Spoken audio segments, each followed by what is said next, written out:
Hi! Hi, my name is Trip Starlick, and I welcome you back to the Starlick Observatory. Well, actually, it's Star Slug Manhwa Club is what I'm welcoming you to for the Whoa. first time.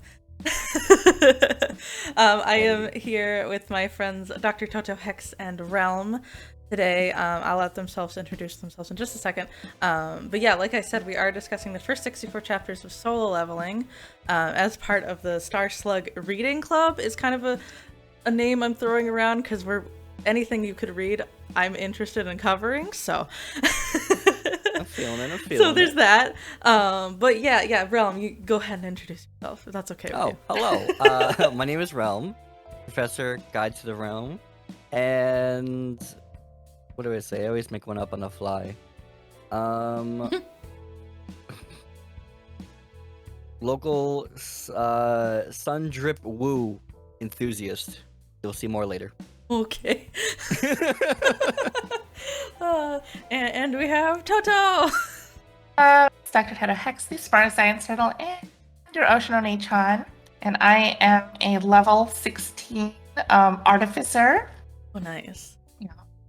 Artificer. Very cool. Yeah, side. Yeah. I don't know. I'm like a level 10 slug summoner, maybe. Slug Rider. Slug Rider. Some RP systems, yeah. Can I be? I want to be a star romancer. Okay. Oh. Ooh, that What sounds level? really. What level Star Romancer? Let's go. Lucky number 13. Sounds Lucky number fancy. 13.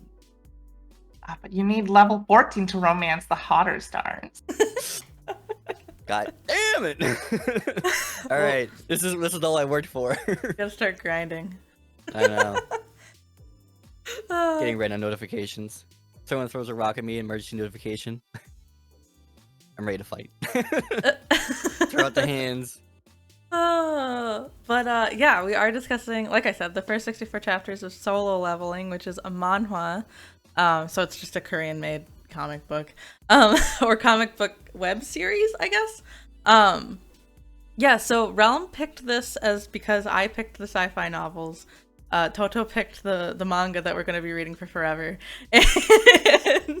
and so Realm, I know you said you love manhwa, and so you decided to pick the one that got you into the genre, I think is what you said, right? Correct me if I'm Yeah, wrong. it was. Yes, it was definitely I'm not even sure how I stumbled onto it. It may have been like an advert. Solo Leveling was one of the first commercialized manhwas to be serialized into a hardcover. Mm-hmm. So I think I might have seen something along those lines for that. And I stumbled upon a not so reputable manga website, but I was strewing the internet one day and I saw that it was up there too, for the rating. So I'm like, you know what? I'll go find out. Found a better source, and then honestly just ran right through it. I have enjoyed rereading as I've missed a lot of tiny details, and it's still a lot of fun. Mm-hmm. I said genre, but I meant medium. Sorry about that. All good. We didn't even notice. We didn't even catch it. I did not. Right? Nope. I was like, wait, I didn't mean genre. Aerodynamic just went Manhwa's not a genre. straight over me. But no, I think that's great. I kind of got into manhwa in like 2020 when I didn't have anything else to do, you know? But I haven't read too many, so I was interested in being recommended, like what are the most popular, what people like. So I had heard of Solo Leveling, so I kind of wondered if that was it. And I guess it was. Yes. And they're typically taken from light novels, which obviously are just the written format of the story. And on its light novel format, it's known as Only I Level Up. Oh, really? So it was just changed for I level up. international reach. That's a much cuter name. Do you want to describe like a general synopsis? Hot synopsis here? Yeah. Yeah. I'd be what happy the to. series is about for our lovely audience. Yeah. Yeah, if anybody has not read already, which I hope you have or will, once we start talking about it, we'll try to keep it as, you know, not too detailed, but also we're gonna discuss a lot, so please enjoy it. There is a character. This takes place in the slight future. So I can like, they don't really say specifically when, but think about like a very modern Korea, South Korea specifically. And there's a character named Sun Jin Woo. He is part of what it's known as Hunters, specifically because of the appearance of portals, these random portals coming from God knows where. There have been monster outbreaks, there have been weird phenomenon, but the good thing for humanity was hunters came about, which they are enhanced humans. Like, even the weakest of hunters is comparatively stronger than the average or even peak of like athletic human. So they're given these buffs, and along with buffs, they're given skills. Skills, abilities, debuffs, like your typical RPG, they're given set abilities. You could increase your proficiency in those skills, but typically what you have and the level at which you are will not change much. And it is the fortune or misfortune that our main character is known as the weakest hunter. Literally known the weakest hunter in all, in the whole world. There's a connotation that every time he comes up to a raid, that it's going to be a very easy raid, because he has met the standard to go into the raid and participate. Even though he really doesn't, he'll sometimes be, I don't know, like your porter or, baggage carrier, but oftentimes he's fighting by himself. He doesn't really have a lot of support. In fact, as you read along, you see that, like, at the beginning, he really doesn't have any weapons, doesn't have any armor, none of that. He just is by himself, constantly getting hurt, because even though he's a hunter, the standards for these monsters just reach a higher threshold. Maybe because of the world they're in now. But he always gets hurt, which is why, like, the first friend you see is a healer. So you get a very good grasp of how Korean society now holds a standard for people, and he's sort of like at the bottom of the barrel. So tough start for him. Yeah. Right. Yeah, I think so we see Jinwoo develop over the series, but my first impression of Jinwoo when you first see him and like the first panel he's in, I was like, wow, he has a really punchable face. Yes, I liked him. He has so much hair, and he's so it's because he just really needs like bangs or something. I don't know. To me, you liked him though, Toto? I liked him more at the start than later. Oh yeah. I don't know. Maybe that's me. Maybe that's my hot take. I thought that it would be more interesting to have like this kind of weak-looking protagonist actually be strong. That's true. And I thought that would be like really interesting. But then by like chapter 5, he's already like buff out of this world. Yeah, he's gets like swole. Upstart swole. Aw, I wanted him to stay like that's looking. True. I thought he would stay like child looking, I guess, more childlike looking for longer. And him like beating things up looking like that would have been more entertaining than him just getting the shit beaten out of him and looking like that. But I do say you do get a fair amount of him as part of himself. Like you can literally watch him grow. Yeah. From where he started. But that kind of reminded me of like another trope in manga / manhwa, where there's a character that looks weak but also has an absurd amount of power, strength, memory, was the god, sage, king in some other life, but they don't really like show it at all. Would you prefer that type of character, or would you just rather him be like a personally humble? I want to hear your thoughts on that. Because this happens a lot in these kinds of like manga, like more like I guess shonen would be the word, even though it's not. So, like shonen manga. it's a very typical thing to have like cool jet black hair protagonist who looks just like all you boys. Something different, you know? Right. Mhm. I think that would have made a really fun twist on the series. I think I expected, I actually no, I know I expected him to change just because I realized that I've actually been reading like a female type of perspective manhwa that's like the power progression is very similar. Mhm. Now that manhwa has entirely different issues. But I still enjoy watching the character grow. So I assumed that Jinwoo would just like grow into being really hot looking, like normal standardized hot looking man. Yeah, but Mhm. I don't know. It just happened so fast.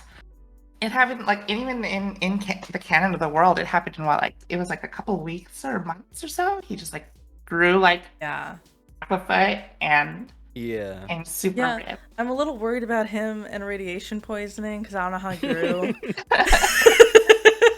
Yeah, 'cause Yes, isn't he yes. like in his 20s or something? Like you don't usually grow like a Yeah, they don't half of usually grow.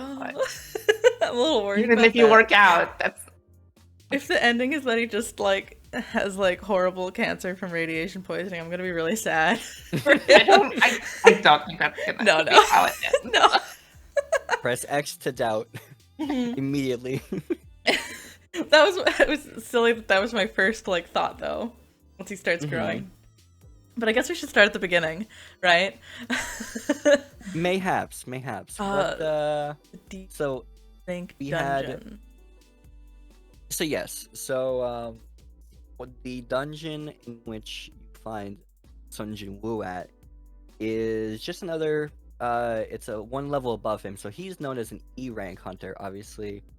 If any of you have watched any sort of anime that has like an adventurer's guild or um you play any sort of RPG that has a scaling system that isn't based off of like common, rare, very rare, they have these levels based off of letters.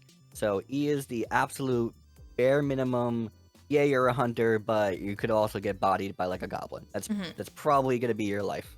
Um, so he is known as an E, like the weakest of the weak section of hunters. Above that is D, C, B, A. If you're like a B or A hunter, you're considered like a very hot commodity in a guild. Like they will put out a lot of resources to make sure that you're taken care of. You learn how to lead. They'll put a lot of money into you for you to be a popular person. And obviously, in if there's these letters, if there's these dungeons, that means there might be guilds, which you'll find more of later on, or more names, more people. In our case, more hot people because the art in this story is just like Mhm. beyond amazing. Um, so the dungeon they're at is a D rank. They have a certain member requirement, and they do allow him to join as more of like a porter slash like he'll try to attack, but he's really getting in the dungeon out of sympathy because people know him as like, oh, it's E rank. This could be super easy. He's like the worst best good luck charm Mhm. to get things done, and here he is like, no weapon, no armor. I'm gonna get hit by like a rock and I break my arm. So you'll Yeah. see him. And it's like shown that he doesn't have the best of luck simply in the fact that he didn't get any coffee. Like they ran out. Yeah, I was like, feels bad, man. no. Mm-hmm. That would have Yeah. ruined So my day. So I yeah, am. one thing I did like is that the hunters weren't all just like, the typical like shown Oh yeah. people. There were like some like, middle-aged dudes working for their family and that's how they make their job. Going and hunting these dungeons, dungeon crawling. Yeah. Yeah, I liked that there was a variety of people in this particular Yeah, raid. and also like kind of like a variety of like character designs and like Yeah. these. Yes. Even if we're like enthralled in all the characters, there's a lot of characters to keep up with. Yeah. Relatively, of course, because they'll start dropping names, dropping backstories, and then one of them gets booted out of nowhere, and you're like, well, there goes like the 2 seconds of memory I had. Hold up. I wouldn't say that. Like at least in the beginning, like there were some characters who, like, there was that one middle-aged man who, like, spoiler alert, he dies. I gave him a backstory, but it was like giving him a backstory like right before he died. I wasn't a big fan. Yeah, they tend to do that a lot. Yeah, I'm not a big fan of that one. Yeah, which is Like, a it just like a kind of shows Kentucky like thing. this person was always meant to die, and then Oh, I think you cut out. oh, it's like this person was always meant to die, and then they kind of want to just like force a backstory to make you feel bad for him, without really giving him much depth. I don't know. I kind of agree there. It was like, oh, he has this backstory, so he's probably going to die now. Yeah. Which is sometimes disappointing. I understand for this particular raid, I guess, why they would. Right. Yeah. But yeah, but basically they go into the dungeon, and it's actually a double dungeon, daily double. Yeah, the daily Indeed. double. The Yeah, and then- daily double. Both Okay. Alex and- Trebek shows up. the one tiebreaker vote to go in to Mhm. this like extra double dungeon.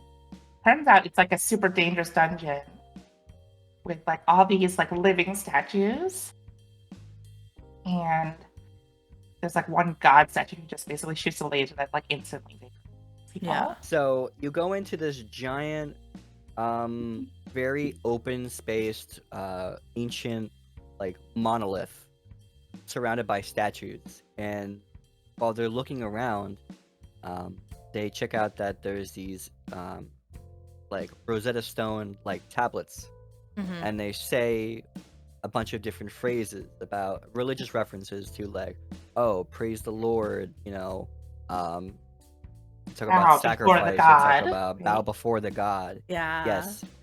Before the door closes on them, and they are activating some crazy set of monsters. Like these statues are, God, I think I estimate they might have been like, I don't even know how big they were. Let's just go roughly like yeah, like 10 feet to like 20 feet or 30 feet tall statues. yeah. So let's go large. Let's go like, yeah, like 30 feet statues. Like they're literally ants to these guys, and they all mercilessly like start getting killed. It's a Mhm. really all. It's Yeah, if like they run, they get stabbed. If they stand up, and they get shot by the giant laser. Yeah. Mm-hmm. Um, Yes. So I thought like it was okay at first, because honestly, like finding giant statues that are alive is kind of a trope in like fantasy genres. I did really like the evil face that like the god statue like made, Yes. Mhm. and then how it like started like moving around, killing people. Yes. So the story is very quick to show the harsh realities of being a hunter. All these Yeah. unpredictabilities, cause like it's a harsh way for them to try to make money, like where they barely scrape by. But it's still better money than being like a construction worker. But at the same time, you never know what's gonna happen. And often, a lot of these people in the dungeon that started, it was about 16 people that went in for the raid. Mhm. And most of them did die in some form or another. Right. So with Sung Jin Woo's I've been beat up so many times I've lost count senses, he realized that the tablets mean something, or Right. they're riddles to help them survive. So I think it was, yeah, like I said, step one was like praise the Lord. So they were all bowing. They didn't move. They didn't have No, to. the first one was bow, so they Yeah. have to bow. Mm-hmm. Because they found out if we stand up, then we get shot with a laser. Yeah. Then the laser will get you.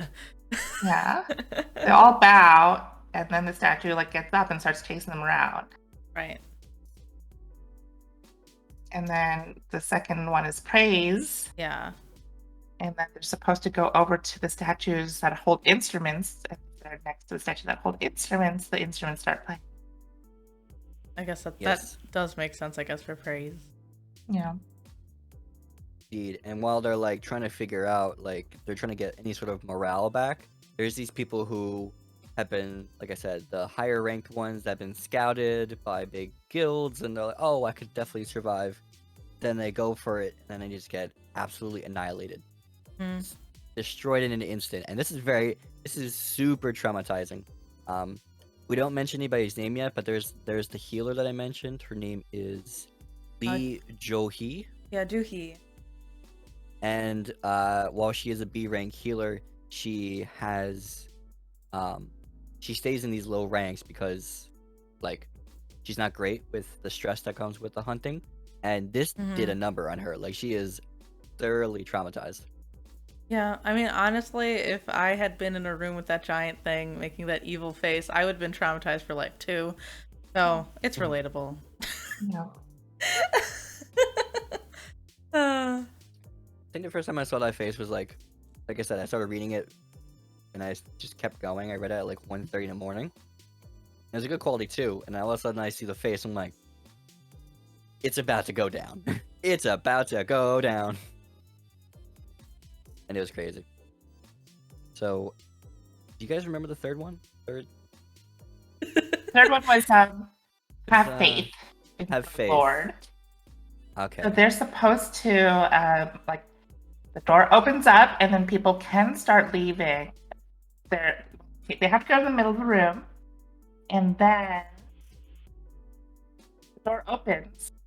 And can start leaving. Yeah. But if people leave, then there's less people to stop the statues because they have to all stare at the statues. It's like weeping angels. You gotta look at the statues, otherwise they'll move. But the door opens, so some people are like, "Well, fuck this! Like, I'm saving myself. I can't die here," and leave. Right. Indeed. Yeah, they just start running out. And the main character also hurt his leg in the previous challenge, trying to get over to the instrument statue.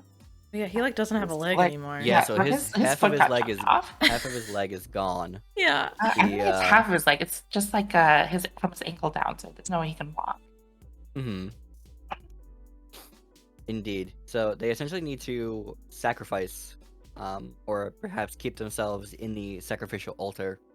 And if they stray from the path, aka, like, the door opens and people think that they can escape, it really is like a ruse, and more often than not, we never heard from those people again. So, safe to say, they probably died afterwards. Yeah. No, They didn't. those guys? Because the people who left, There we see them was... again. Which one was it? There was a girl with curly hair. We didn't hear from her again. Yeah, That's I think that's true. the only one, but the other two come back later when they fight Purple Hair Dude.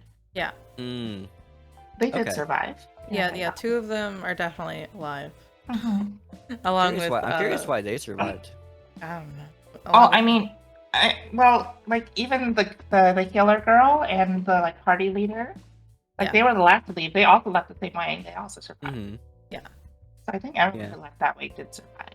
Perhaps the condition of the sacrifice was like met. Right. It must have been. Or I think the condition of the sacrifice was just that, like, he stayed, and he was, one person stayed. That was supposedly having faith. Yeah, I guess that makes sense. Yeah. But yeah, he gets like put onto the altar, and then they stab him a bench, and then he's reborn.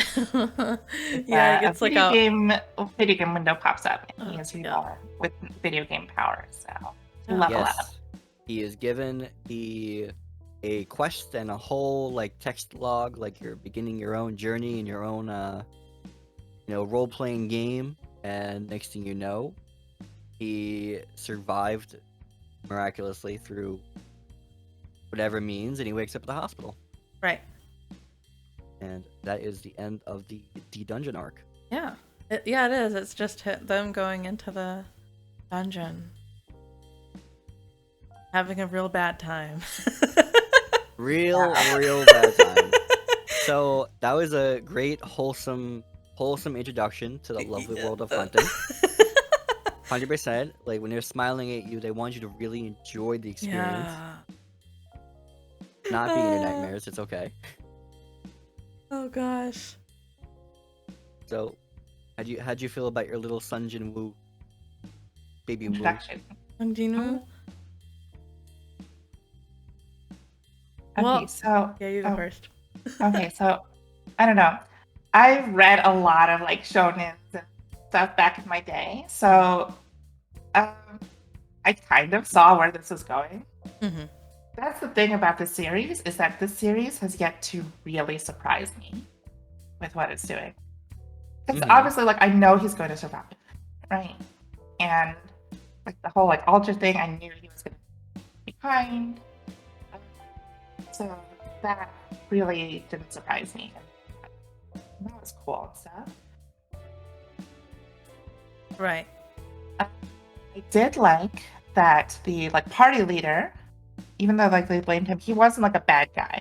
It's like a lot of these stories would be like everyone's bullying him. He's the weakest. He's the weakest hunter, and then everyone's such a dick to him. But they get their comeuppance because they all died in the Senate. But they didn't do that actually. Most of the people were just like generally nice to him or like decent to him at least. Yeah, that's true. So I did like that. I also did like the patterns of like the like riddle. I thought that was that he had to use his intelligence instead of his strength to do that. I thought that was a really cool encounter. And the art is really good. The facial is so good. The art, yes. I, for a long time, would not read a lot of manhwa because I was probably just spoiled by the art from the story. But you know what? When you find one and it hits really well, it makes you feel like you're reading this right over again. Yeah. And True. there you go. Different story. It's and then you're also having very more fun. brutal. Like it's very like brutal with how like they die and stuff, I guess. And I'm okay with like gore and stuff. Like they censored it. And, like, I don't care. The thing. Okay, here's my deal though. Like their action poses are very strong, but a lot of times it feels like it's lacking some of like the grittiness. A lot of the attacks are very clean. Like it's just like they cleanly cut off like the entire body. It's a cool shot of like the dude who ran through at the door, only to get shot by the laser, and only his like feet and shoes are left behind to get vaporized. Right. That's a cool shot. But like if you've ever seen things like Berserk, or, like Claymore, like these shows where like it's like, or even like Baki, like it's like really meaty, and I don't get the same feeling here. Everything is a little too clean. Like even the sword slashes just like slashes all the way through. We should get to like clean it too. Like I'm okay with gore. It's just like it feels too. If that makes sense. Now, without divulging deeply into the next bit of the story, like what we had to read up to, do you feel like the art changed with Jinwoo to reflect a more meaty fight, or do you think it kept its pace like that? Okay, what I mean is like because later on, very next arc, he fights a bunch of dogs. Yeah. And as soon as he pulls the sword out, he just like cuts their heads off like nothing. Like what I mean is like with that grittiness, if he's gonna like fight this thing, this like gigantic wolf with a steel jaw, I would want him to like hack at the neck like, several times. Really just like and like, get through it and have it rip and tear the flesh, the organs like coming out. Like that would be like really meaty. Yeah, that's what I was asking. Did you feel like it ever changed into a more meaty sort of fight style as you went along, or did it stay the same? I think the fight with the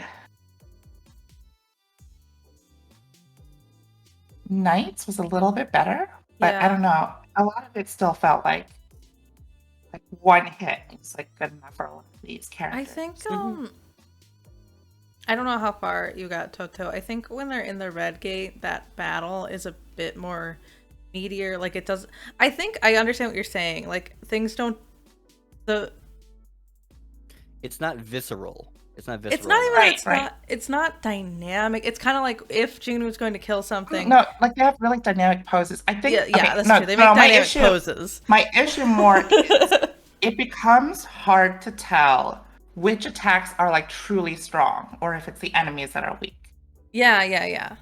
because like the scaling of like all hits, if all hits just like go straight through a person's like entire body without stopping for bone or muscle or anything, it's hard to tell when a hit is actually like doing more damage, other than like them telling you with the text of like the That system is true. They're Yeah. very descriptive on dialogue. Like the fight later on, I'm gonna spoil it in a second. We'll get to it in a bit, but the boss fight after the dogs, a lot of his commentary is right now it's too tough for me to use my sword on it. Yeah, but that's I'm the not sure thing I is can like get I to want it. them to show that with the art, Yeah. not to tell me with the text. Yeah. True. Yeah, that's what I was trying to. They're telling me, not showing me, which is You funny know, because it's a When they manhwa. I Right, because it's wonder. either it doesn't go through and it bounces off, or it goes like straight through it and it just like stabs straight through the person. I Oh. do wonder if the description of Japanese light novels to manga to anime different is different from Korean light novels to manhwa to potential anime. Like I wonder if their descriptions dictate the type of fighting style. Like I wonder if a Japanese light novel really went into detail and really gave you that like gritty, meaty substance of a dirty fight. Not dirty, but like, you know, like a Like a a visceral very fight. Yeah. visceral Like fight once again, like versus if you've ever seen like Baki, which is also like just like a stupid shonen show of like just nonstop fighting. yeah. Like that is like a really like visceral, like you can feel every like blow. Mm-hmm. And a lot of these sword swings, I just don't feel them. You know, Yeah, no, It's I know just what you're like- saying. I had a it just thought. goes straight through. It's very smooth. It's like the swords just like are like butter through.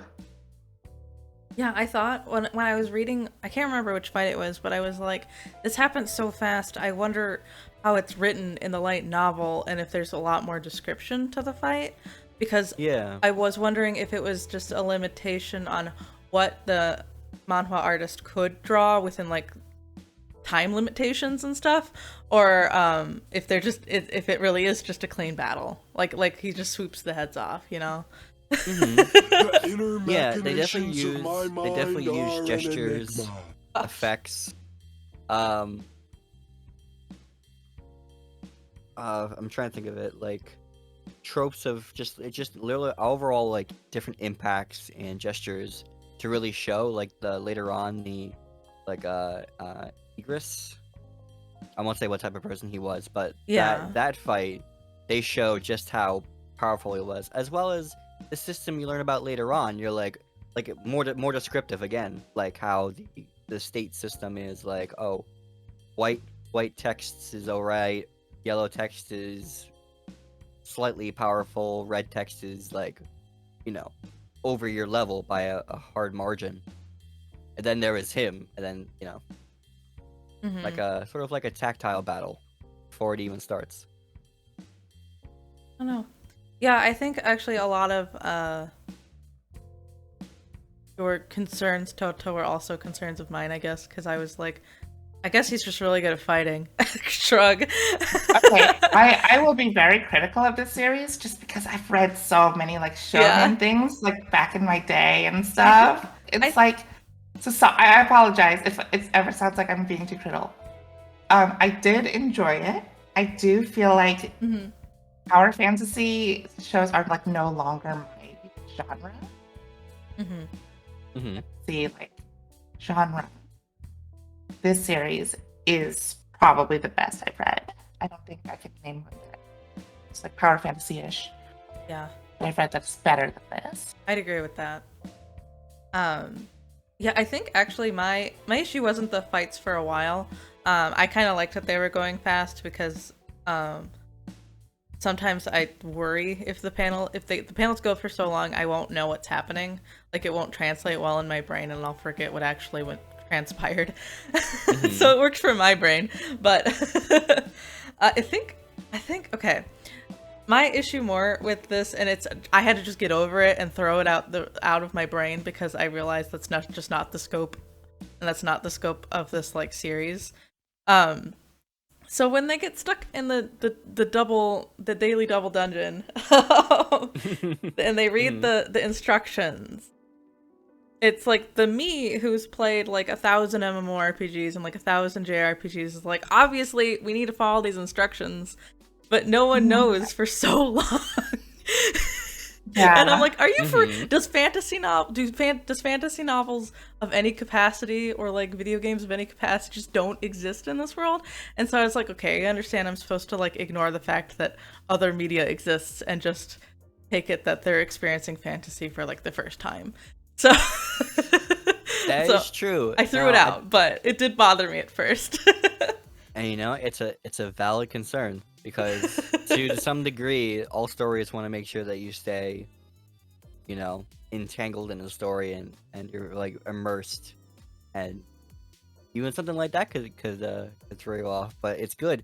It's good that they didn't toddle on it too long. No. Because if they mentioned it for like at least 5 chapters, you would have been like, guys, you guys ever play like Simon Says? You ever play Red Light Green Light? You ever do any sort of games? Like you Yeah, gotta it's true. know. It's not to even follow like the a rules. fantasy game. It's literally just Simon Says, right? So Yeah. yeah. So it's good that they didn't, because they didn't like dwell on it for too long. I was like, okay, I'm just gonna have to forget that like other JRPGs exist and probably exist in this world. But Yeah, and there was that one dude when they were like, "Oh, you have to praise the Lord," and then he started like saying Christian hymns and stuff. yeah. And It's he like, got, like, stomped on. no. So I think that was so funny, though. It was really funny. And like, Yeah. Slug would be like, "You're praying to the wrong God." I thought I that was am not so your funny. god. Yeah. Oh my Yeah. gosh. We may want to move on to the next arc though. We talked about this for 40 minutes now. Well, you know what? Those are all great points because I could tell you right now, those things I get probably will come up later Right. on. Okay. Not because they're good plot points, but like literally, you know, it's something to understand about the story itself. Maybe if you like meaty fights, that you might have more thoughts when it comes to the whole inner dialogue, and that might be Yeah. more I interesting as think you there go was along, or that might one. not be. You know. I think there was the night fight. I'm getting ahead here. But the night fight, there was more of his like internal struggle. I thought that was that. Mm-hmm. Because I don't just like action for action's sake. Most of the time, I like when there's like, ooh, like these two rivals have been built up, and which is why I like enjoy Baki. Guilty pleasure, because it's like these two rivals have been built up, and they both have like mastered their own techniques and styles, and now they're facing off against each other, and you really don't know who's gonna win. Mm-hmm. In these fights, because we know that he's always going to win, like for the most part, pretty much, like if there's no like emotional like backing behind it, it kind of like rings hollow, which we'll get to in like the next arc here. Yeah, and the Indeed. next like Next chunk. arc here, like he goes and basically fights a bunch. He gets a key from this like new system, because he's basically getting like side quests to do like sit-ups and crunches and Yes. Yeah. So Running because of the technique. whole altar system, he was given a quest called, I think it's like a path for the weakling. It's something along those lines. It's the courage of the weak or something. Courage of the weak. Okay. Yeah. Yes. So essentially, he is given certain tasks, and he is leveling up like you'd level up a character. He is very confused by it. He's in the hospital. He's just trying to understand everything. But they're saying that if you don't do like 100 sit-ups, 100 push-ups, 10-kilometer run, like the whole Saitama workout, That's what I was gonna say. Yeah. you will be teleported to a dungeon as penalty Yeah. for doing it. But if you do the quests, meaning each one of those things are like daily quests, you'll get rewards. And he's literally leveling up his character. So at some point, as Toto mentioned, they're in this dungeon with dogs because he received a reward to go on his own to explore a dungeon, and he's like, well, if there's anything I need to do, I need to level up, I need to explore, I need to understand what the system wants from me. So that is his first stop. Want to go into Okay. Yeah. No, sorry. Keep going. Yeah. So No, I he was saying, goes. did you want into- to talk about the dungeon? Oh, I want to talk about the system in general. Oh, sure. I think I liked parts of it. Mm-hmm. But I don't like how it always seems to give him exactly what he needs right time. And I'll get this later too. But I think there's a lot of ways. Like this system had a lot of potential. But like, I don't know, it always just did like things that he kind of already wanted. You know? It's like he wanted to be strong, so it gave him a wicked strength. Yeah, I gave him strength. He wanted Yeah. to like level up and stuff, and it gave him the dungeon. Yeah. It's Like get true. stronger.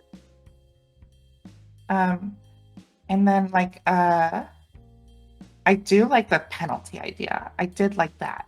Like if he doesn't do his workout, he gets put into like basically Dune. Basically the credit The sandworms are gonna eat him. yeah, shoot, what's the planet in Dune? Oh my God. My mom ripped me a new one because she said, literally, it's in the first sentence of the book. And I'm like, oh, come on, please. It's not Don't the hurt me Atreides, like that's this. the last name. It is Arrakis. Idaho, yeah, no. That's also that's It's also the Idaho. last name. Yeah, in Dune. Yield! yeah, Yeah. Arrakis, And it's Idaho. Arrakis. Yeah, the worm. Yeah, okay, there's no spikes there, but yeah.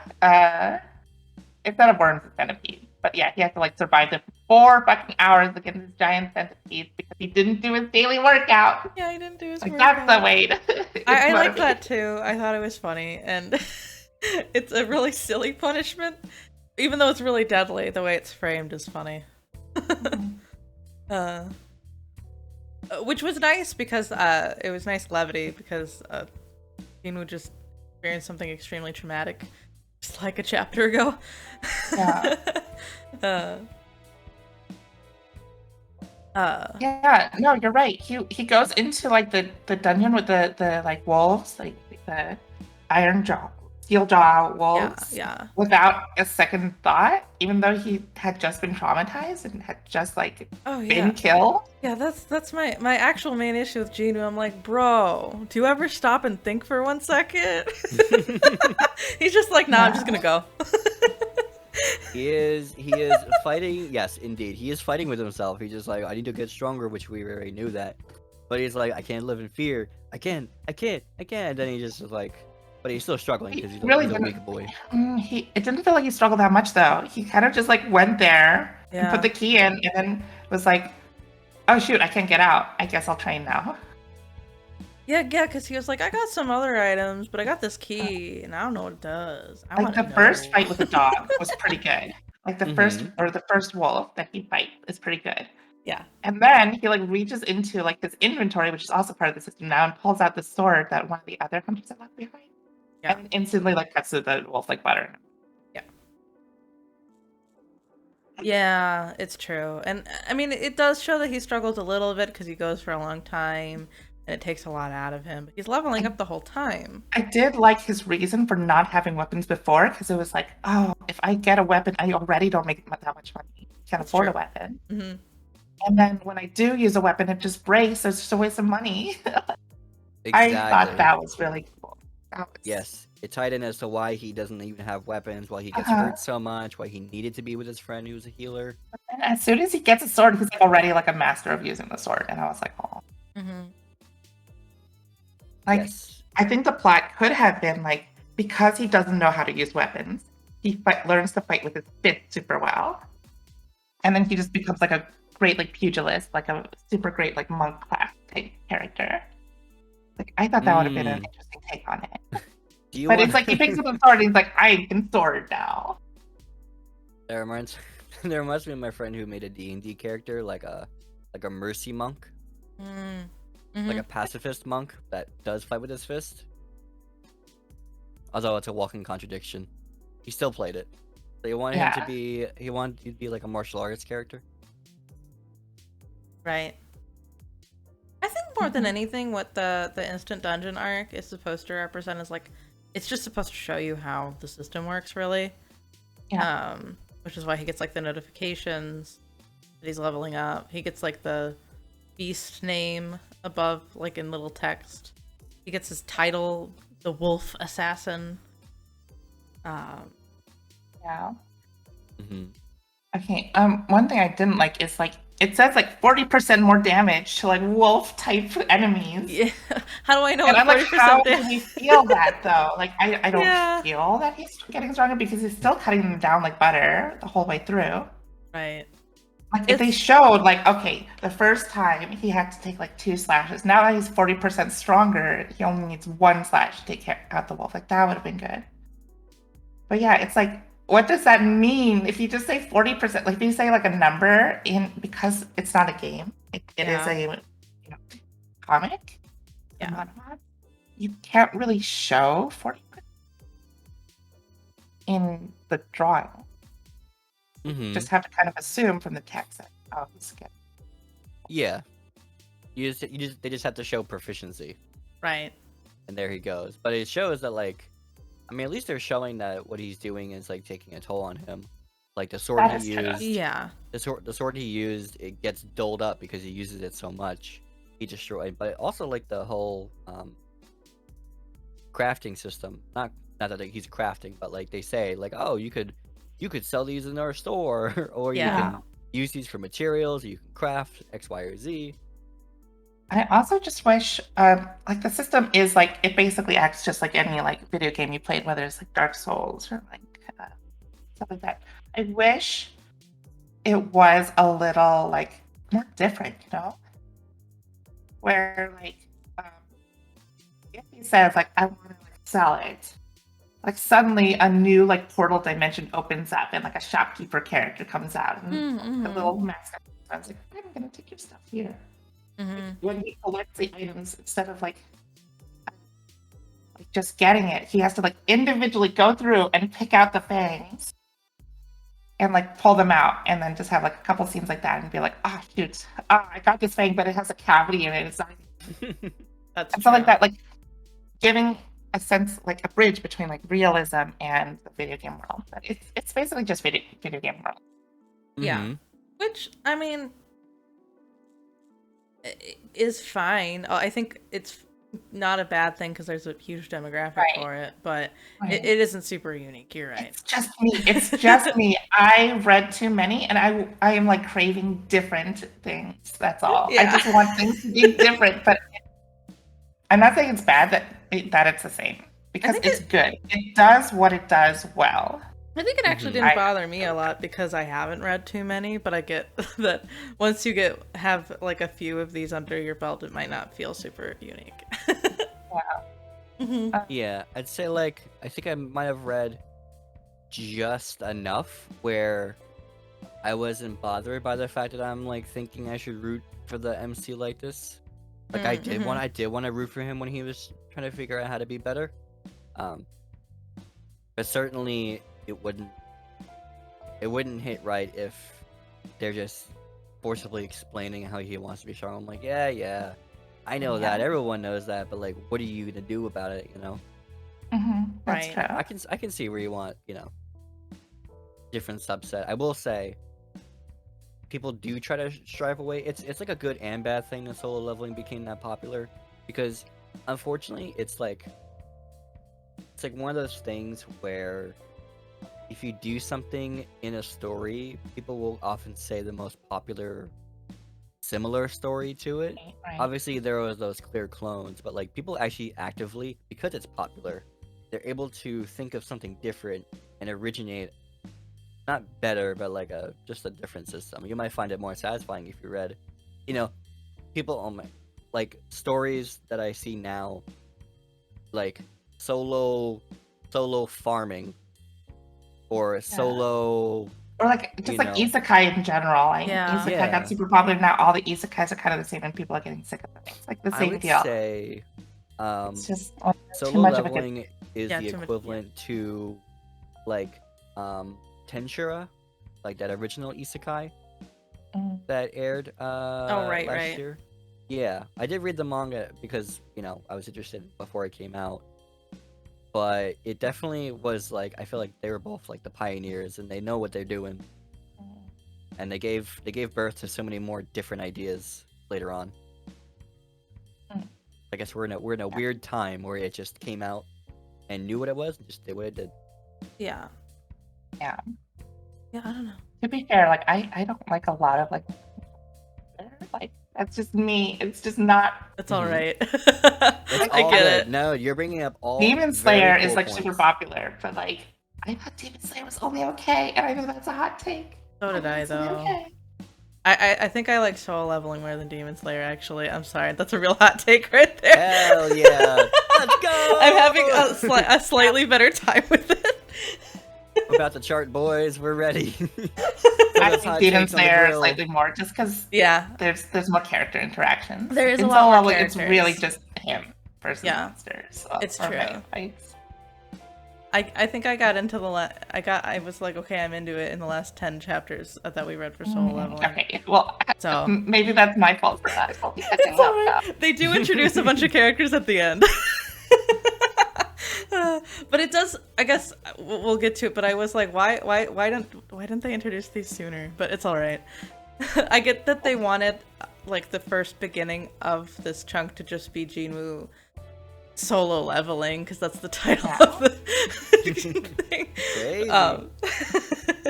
But it does get a little lonely. Jinwoo just is only talking about how he's going to level up, and I get what Toto's saying. It's just not, it's not enough at all points throughout the thing. But I still did think like him leveling up, and then after this he goes to like the C rank dungeon to get some money, and it shows off his like how his senses are so much better. I actually kind of liked that he could sense things, only because it was like, oh yay, a new sense. We have something else we're thinking about now.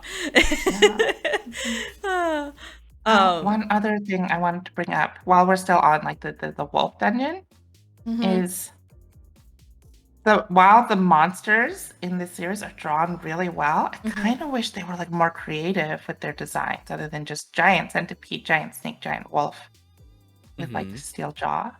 Oh yeah. In fact, when the snake first showed up, because of its pose and the sound effect, it looked like it had this like gigantic like floppy brain. I'll like copy the image on the Discord. Let me look. I actually have the second volume of the manhwa because I saw it at my library. So I just grabbed it, and that's what this covers. It does kind of look like if you look at it, it looks like it's like the eyes down here, and it's like this big like alien like xenomorph brain. Well, he I kind was of like, does. oh, that's a cool design. But then it turned out no, it's just the neck. Yeah, he kind of does look like. You just get a cool dagger from it. Yeah, he got a really cool dagger. It has bleed. It has bleed and paralyze. Yeah. Yeah. Yeah, So- I did like that because it starts showing like different like status effects, which is more interesting than I do just like how happen. he can like be sneaky and use those status effects. Yeah. I don't like how later on like other characters also say it applied paralysis to me or like, it applied bleed to me. That's true. It's like He's the only one who should be thinking in video game terms, right? Everyone else is just normal. yeah. But then I'm wondering, maybe we don't know something. Maybe they do know it's a video game system. That's true. But I may be giving it too much credit. I don't know yet. Well, if you think about it, they might understand the concepts behind the effects because, well, for example, the fight with purple hair guy, he understands because it's like within his occupation to understand it. No, like he would say, your blade is like coated with poison, not your blade applied a bleed status effect to me. That's what I mean. Like just the way they word it is like they're video game. That's Even true. though they're not part of the video game. Oh yeah, that made me wonder if it was just a translation thing and they weren't. Well, maybe Yeah, that's true. and I'm not sure because I couldn't read this and I don't know, but yeah, I wondered if it was a translation choice, because I could see myself if like I was being paid pennies to do this and I just need to do a quick being like video game logic the entire time way through. But yeah, I kind of knew that he was going to make a blade out of like the fangs of the snake already because they already look like little daggers, Mhm. Yep. even while they were still in the mouth. I actually liked that he had a dagger weapon. I feel like I personally Yeah. haven't seen that a lot. A lot of times they just have like swords or shields and stuff. No. That Yeah. happens a lot. And It they- still then happens they a lot. It They have does? swords and I shields, just and then haven't. I just haven't Nowadays, experienced it. it's like if there's a sneaky character, they get a knife or a dagger. Oh yeah, sneaky characters get knives, and I suppose he did turn into a sneaky character. I guess I just didn't. I think I didn't expect him to get a dagger first, Yeah. but I But guess like it once makes again, I sense. kind of wish he like just got like a regular all like tooth, and then he had to like carve it himself into Right. like a full blade, or like get the system to like go to a blacksmith and like forge it. And kind of just like he just kind of pulled it out, and it was like, "Ding, you got this." It would be cool. At the same time, I'm like kind of jelly. I'm like, well, if he can just pull out a master weapon, what else can he pull out? Yeah. Like full meals. Literally, it just like pops up pops up whole like bulgogi bowl. Yeah. Mhm. A Ready to eat. bulgogi ball. Yeah, kill a cow, bulgogi bowl. That'd be great.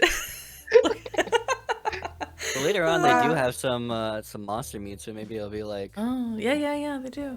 there you go, bear bulgogi. I'm gonna Yeah, try. bear Can't say that bulgogi. sometimes fast. Yeah, bear bulgogi. Bear Bear bulgogi bowl.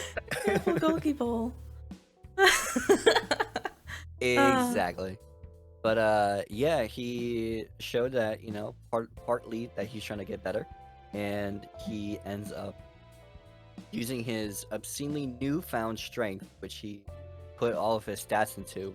Every time he levels up, he puts stats into a variety of stuff, but he needed for the situation. Then he essentially choked out or full Nelson the snake, and killed it. And that was his own first raid boss kill. So shortly after, he does more training, more stuff like that, and he's then like released from the hospital. After he's like, all right, I'll try to do more of this training if I can. But the reason why he also, from before where we talked about that he got absurdly like stupidly taller and ripped, is he's like, oh crap, I put too much stats into strength and now I look obscenely strong. Like, what the Yeah. hell? I kind of wanted a The little fashion gag of, like, montage. I like the little gag of like, what if I turned out into like a big muscle man? And I was like, go for it, my Yes. man. Like, Yes, do it, that bro.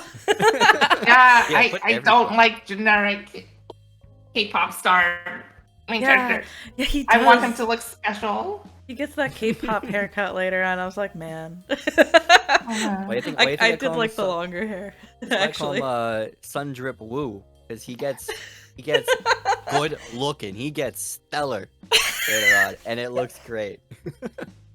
But like he literally emanates like big energy. Once again, this is a me problem as a lesbian woman. Mm-hmm. But yeah. Yeah, I figured the ad pics wouldn't be a bad wouldn't be something bad to see. I could see like, oh, that's a little bit of fan service. I could 100%. Yeah. It's definitely like them showing off his like abs and his like pulling up his shirt a little bit. I can see totally how that's fan service. Oh yeah. It's just not for me. That's Yeah. all. I was like, I think it's not really for me either. I was like, not surprised, but I was like, oh, I didn't know. I went on Tumblr and I just typed in Sung Jin Woo, and all that popped up was, oh my god, Daddy Sung Jin Woo. And I was like, oh god, never mind, goodbye, Tumblr. I was like, people really think he's hot, okay. You know, you could have just messaged me. I could tell you the same thing. I could have, it's true. Oh no, he's hot. Like Oh, that's no, he's hot. that's usually Yeah. what happens. Yeah. As you'll see more people in the story. It's true. If he was just like a mysterious guy and we weren't in his head all the time, maybe I would be like, I would think he's a lot hotter. But I think because I know all his inner thoughts, I'm like, you're silly. You thinking so much. Yeah. No. Mm-hmm. My problem is like I feel like his character is just like a gamer. He's got gamer personality, or he's just like I'm super good. Everyone else is like beneath me. I don't know. I That's don't have a true. real sense I of think that like. that's a decent segue into like the next arc where he goes to the C rank dungeon with all those other people, and he's just like carrying the equipment and agreeing not to fight because he's in like the strike squad, but you have to have 10 people to join the strike squad. But so they have like the 2 extra people, Jinho and Jinwoo. And he's just like, oh, these guys are kind of good. Yeah, whatever. I could just get rid of these, but whatever. They didn't even see that over there. Loser, whatever. I'm not gonna do it. He does it for a little while. You're like, whatever, man. It's like, I'll just carry their equipment. And he's just like expecting them to do something. Not expecting, but is like suspicious of them for a while. And then it turns out they're evil. But Indeed. So, our protagonist here needs to essentially figure out more ways to level himself up. Like, if he can level up, he's not always going to have the solo dungeons to do this with. So, he has to, 1, get more money because he's a broke hunter. Number 2, he just needs to get, like, more experience. And there isn't really a lot for him to be able to do, even though he has, like, technically he has the qualifications for it, but he's still an E-rank hunter in everyone's eyes, so he was given the job of being another porter for that C-rank gate. And that is a good and bad thing. He meets a nice, oblivious gentleman. I forgot his name already. Jinho? Jinho? Yes. Honestly, I don't remember. I just call him Armor Dude. Armor Dude's good. Alright, so Rich Armor Dude, Yeah. our boy, this is also his first quest. He is the complete opposite of Jinwoo.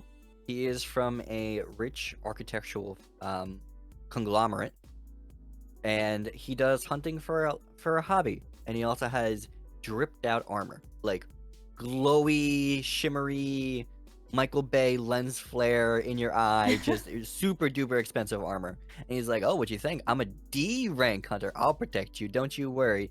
And like Chip says, he's like, "Yeah, whatever. I guess just don't blind me with all your macho-ness, or Yeah. don't draw me too much attention." But whether it be from the system or his heightened senses from, I don't know, being a hunter for a while, he notices that there's something sort of off about the people going into the dungeon. Like, number 1, they didn't take a healer whatsoever. Yeah. So it's just a bunch of tankers and DPS, and a porter, of course. The way that they're attacking the creatures in the dungeon were very brutal, very hack and slash like. So he can sort of feel like the dark aura around the whole group. And the gentleman, the guy who leads the group, which we find out later is a character related to another important character you find out, like you talk about later. One of the rare S-rank hunters in the entirety of the Earth, which is, they show you how scarce there are. He's like, "Oh yeah, no, it's great that you were able to tell where the bugs were, but don't pay attention to that type of stuff. Just stay in your lane, do what you need to do." And he's like, "What? Why?" And then obviously we find out that they gave they called us the lizard dungeon because these players are known to promote hunter killing because of how loose the rules are around that. Like, you can't bring any evidence into the dungeons, you can't bring any cameras, can't bring any inside equipment. So if a hunter dies, it happens a lot. So they're just known to take advantage of that system and off new hunters. Yeah, that's what they say about someone with shiny armor. Is they haven't actually used it much. Yeah. True. So they it's a very short dungeon. They battle for a bit, they sort of go through their own system, and then they happen to find the interfighting between the ants who they were fighting and the spider, the main boss of that dungeon. but also there's like these crystals that, of course, that was like Sun Jin Woo's job to pick up. Yeah. And they're like, oh, we're gonna go oh darn, we forgot the equipment to mine all the crystals. We gotta go back. Can you two, the lowest ranking people, just hang out? It looks like the spider boss is just hanging out and like sleeping as an aide. Like, you'll be fine. Clearly not the case. Yeah. Yeah. As a side, it doesn't really matter, but I was like, ugh, when they start getting like surrounded by ants, because it's like a horror scene for me. The spiders were grosser, I suppose. I'd say so. They were probably, I mean, yeah, all those eyes. Boy. So, the mage of the original group blocks them in. The spider is aggroed by the explosion sound, and another fight ensues. Yeah. So, of course, our new what's it called? Newly powered MC, he is able to fight, I guess, toe to toe with the boss while. You called me? What's up? You called me? No, I was saying that they were fighting the boss. I know, I was making a joke. Toe to toe. Yeah. Oh. I'm sorry. Right over my head. Told you, man, it's the haircut. I just have so aerodynamic, it just goes over my head. Oh my gosh. Yes, I forgot. I keep forgetting. I need to like really pull up his character on my computer. But yeah, Jinwoo goes to the toe with the spider and just absolutely destroys him, and no one expects him to. So the other guy thinks that he's a false ranker, where he deliberately lowers his rank. It's a Smurf. Yeah, like a Smurf account, and just devalues himself so he can take advantage of, I don't know, the same thing that they're worried about in the first place. Just like team killing and stuff like that. Mm-hmm. So, come back. They realize that the boss is actually dead, which is not really good for them too, because once a boss dies, the dungeon closes for good. And another fight ensues, where this is the beginning of Sun Jin Woo's clean, slicey dicey lifestyle. Yeah. As a new powerful person. Yeah, I thought it was interesting that the system registers when someone is trying to kill him. Kill Jinwoo. Mm-hmm. So he has like a counter and he has to kill them all. I know this happens in other like power fantasy like things, but I was like, oh, okay, he's gonna kill people. All right, he's that kind of guy. He doesn't care. That's what I felt too. It's like, okay, he's gonna be the edgelord now. These people wronged him, and now he's gonna go all out and be like, now to show you my true power. And blah, blah, blah, blah, blah. And they're like, oh no, he was actually powerful this whole time. Like, oh no. It wasn't surprising to me. See, like, yeah. Once again, this is like wishful thinking. I get that this is just what the series wants to be. It wants to be, you know, the best of the trope. Yeah. You know? But like, I thought it would be so interesting if the prompt from the system came up and it said, you are being betrayed by these people. Do not kill them. And he wants to kill them. Oh, and that would have been so much more interesting. Of like, resist killing them is the mission. And he has to figure out a way to get around it. Otherwise he'll incur a penalty. But it was like, the thing was like, you are being attacked by these people. If you don't kill them, you will die. Yeah. And it's like, that was already what was going to happen, system. That was already what was going to happen. Water is wet, system. Yeah. Like, well, or if the system said, there are 9 people here, you have to kill all 9, including the armor boy who didn't wrong him. Yeah. It was like, shoot, I can't actually fully complete this mission. That's true. He had like more of a quandary. But no, it was like, kill the people who are killing you. And he's like, I would have done that anyway. Thanks, system. Yeah, that's true. I would have liked to have seen if maybe they would have given him a choice. Like Yeah. I know why. Like you can tell with these little prompts like what the system wants him to do, like wants him to lean towards Right. when they're giving him these rewards and stuff. But I would have loved to seen kill or spare. Your rewards depend on the actions you take. Stuff like that. Yeah. Like, just make it so that there is some sort of actual conflict because, like, they fought, but that wasn't a conflict. We knew he was gonna win, That's and true. he didn't have to like go through any like actual like.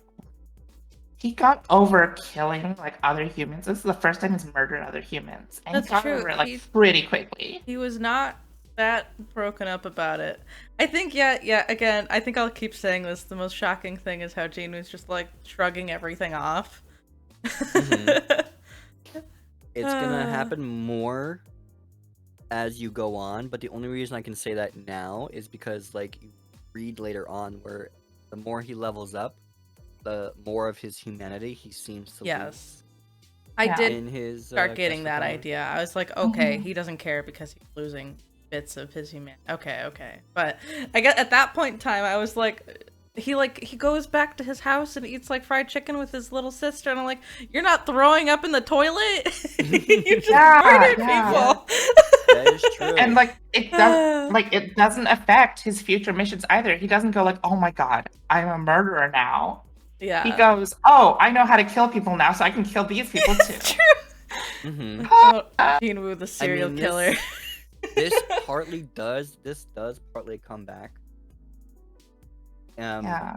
Just in a way because the last person that he killed was the older brother of the S rank hunter that is from Korea that resides Right. in America. He chased big money, went to the US, and now he's a big shot. So Yeah, but technically, that's still not him. Like that's still not him actually feeling bad. That's him getting a consequence. True, that is true. oh yeah, But it's 100%. not him actually feeling bad for killing people. It's That's true. some other dude coming after you, Yeah. forcing him to like have to That face. guy. I can't But remember I what would his name- say maybe I'm gonna say just it could be a literally like writer's sort of fallacy or like a something he might have forgotten. But I might attribute that to the fact that that world is like obviously you've seen his trauma before, but the world that he lives in really based everyone's ability solely based on their power. You know, Mm. everyone's like, you need to be stronger to survive. Survival of the fittest. You get popular if you're strong. Yada yada yada. He's just like, like he's not. Yeah. He's But then, not. I don't know. tripping He on power. kind of went through like a whole like edgy like soliloquy of like this strength is what makes people betray others.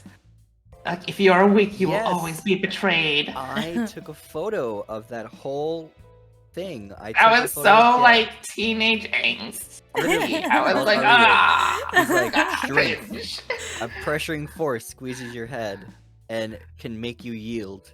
Even false hypocrisy won't protect me.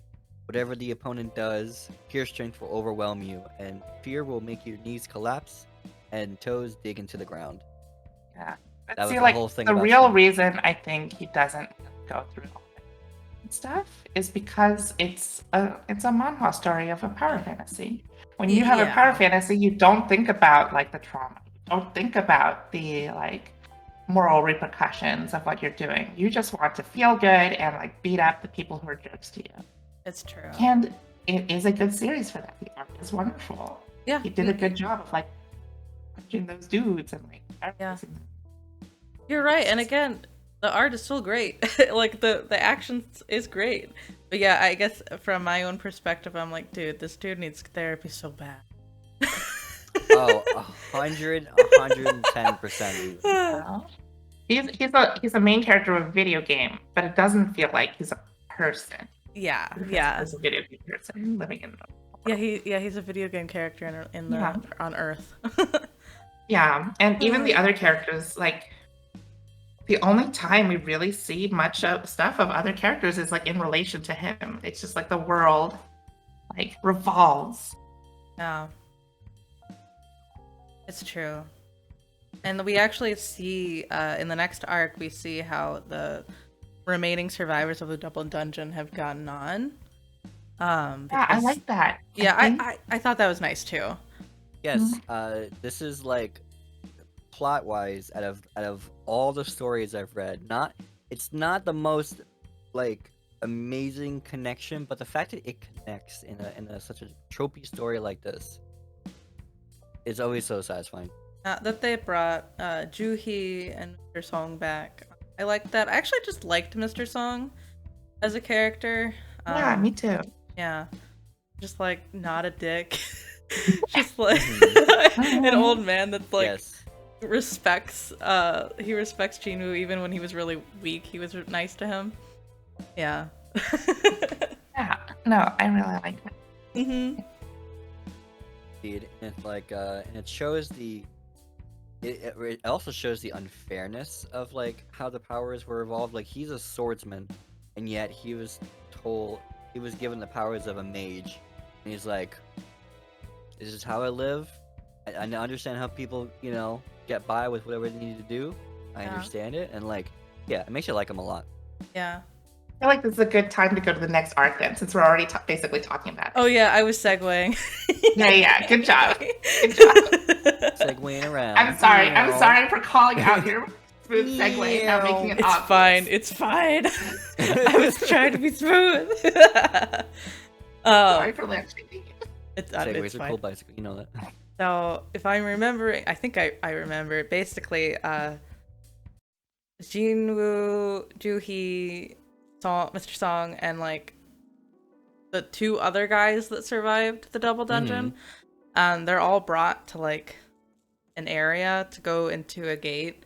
But there's also like probational prisoners that were brought along, and their supervisor. Mhm. Yeah, with all the people who have trauma. Wonderful. Yeah, all the trauma. All the traumatized people going together with some prisoners into a gate. Great idea.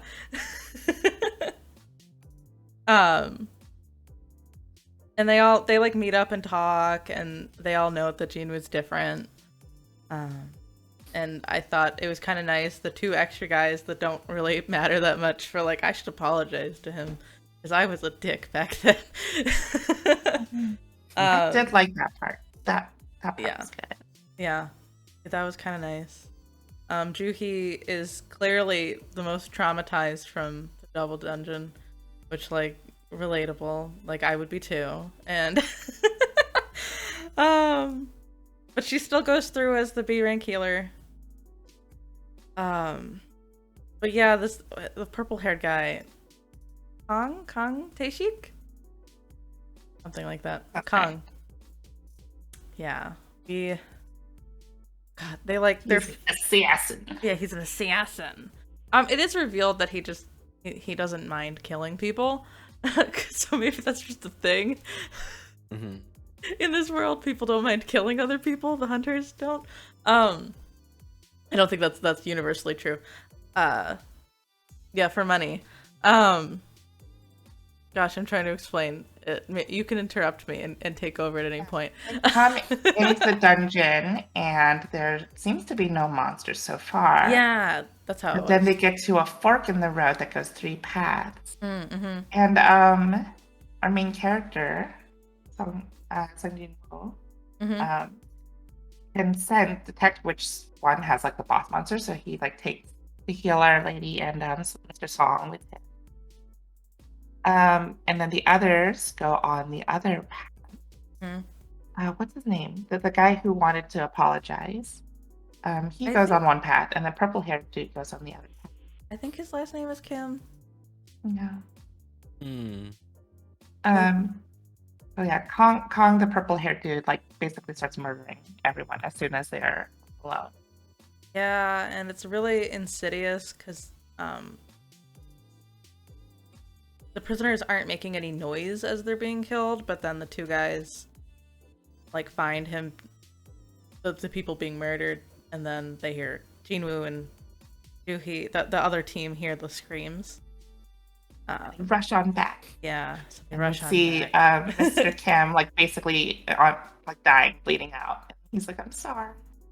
And I Yeah. think Sung Jin-woo had one really good line here that I really liked. That was like very like moral quandary. It's like, I need you to live so that I can continue hating you for betraying me. Yeah. Like back then. I thought that was a like really good line. And like I wanted to see him struggle with this like forgiveness of like, can I even forgive? But then like Mr. Kim just dies and then it's like, Yeah.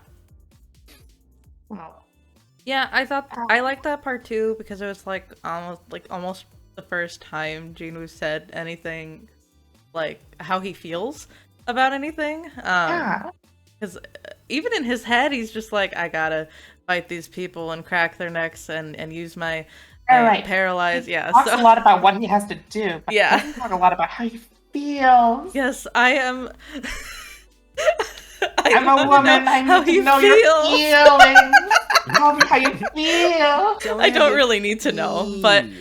it's just hard to imagine he's getting through it without feeling like that sort of thing. So And then, like another thing that's started bothering me at this point of Sunny is how he always seems to make the right decision. Like, every single decision he makes is right.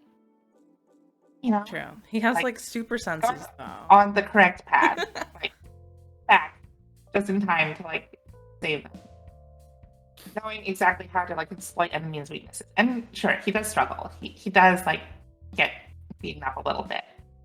He always comes out on top. He always like ends up being like the moral correct side. You know, making the right decisions, making smart decisions. I don't know. It's very frustrating.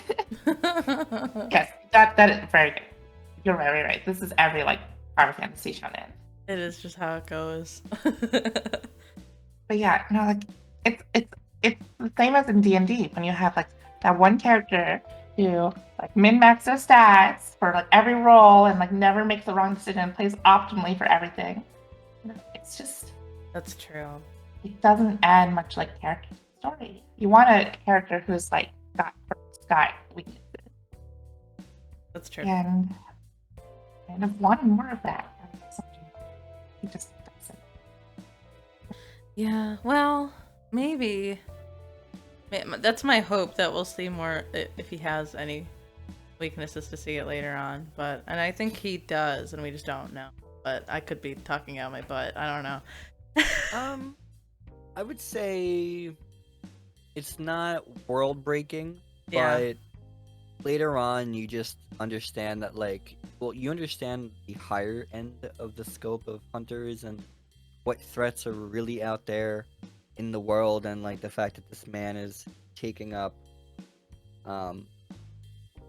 the responsibility of becoming as strong as he is to become someone who can just take on anything. Right. Like you'll understand that he is still like he'll show you how much he's trying to develop. Of course that's mixed in with the effects of him leveling up like this. So you're not gonna see him crying at therapy, but you will see him talk about his feelings more, while also still being the oblivious goof. That's good though. That's fine then. Yeah, so he's not he can be the edgelord, but he won't be like the edgelord. Okay. Cause I mean that's the thing. Like I don't think it's wrong for, I understand kind of like what Toto said. Like he was in the morally right. Like yeah, killing Kong was probably the right thing to do because he was going to kill them, and then he ends up killing the other prisoner because he was in jail for really awful reasons or whatever, right? So it's like, well, oh well. Why did that scene happen? I didn't need that scene to happen. I didn't need it to happen either, but I was like, yeah, well, and I he guess kills so. him in such like a randomly cruel and brutal way, and like now you get to get like attacked by the goblins and all. We have no connection to this character at all. I found that. Yeah, I guess it was just like criminal equals bad, but I mean, I get it, but I don't know. Maybe even if he didn't believe the guy's story that these criminals had to have paid, perhaps in the back of his head that this world would have probably been better without them. Yeah, I think that's But perhaps it's karma. okay, but then the arc would have been better without them because why were they even in this arc if they all just died and didn't contribute anything? I'm gonna say probably because it fell under the role of the guy who also happened to be the assassin. Yeah. Yeah, that's Yeah. my best bet. And like, why would they be there too? I'm just so confused. And I feel like, I guess they just, I don't know. I think it's like Like, half it of could have this. been Yeah. like they could have made it into a thing where like, oh, these like traumatized hunters, they don't deserve to live anymore also. So we're gonna get rid of them too because they're just wasting space. Like that could have been like a cool twist of like the organization is evil too, and they're trying to get rid of them. But just kind of could try.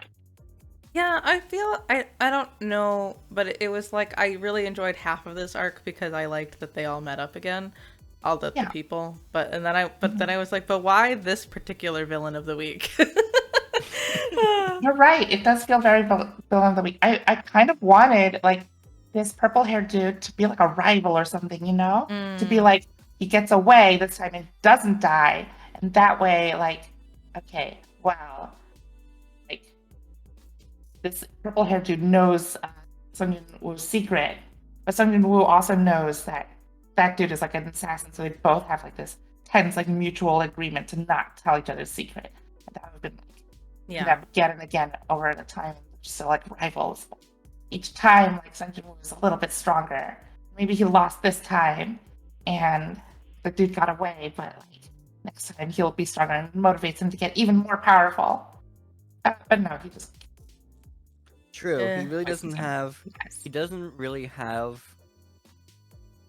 like the ups and downs. Like he's just you just knew him as having all downs. Now he's having all ups. Yeah, and I feel like that once again, like it feels a little worse than having like ups and downs. I think I could compare it to One Piece, like in like the East Blue arc, like the fights were like fine, and they had some of them had emotional parts of them like Arlong. And we're just like Luffy comes in, uses stretchy powers in a creative way, and like beats the villain.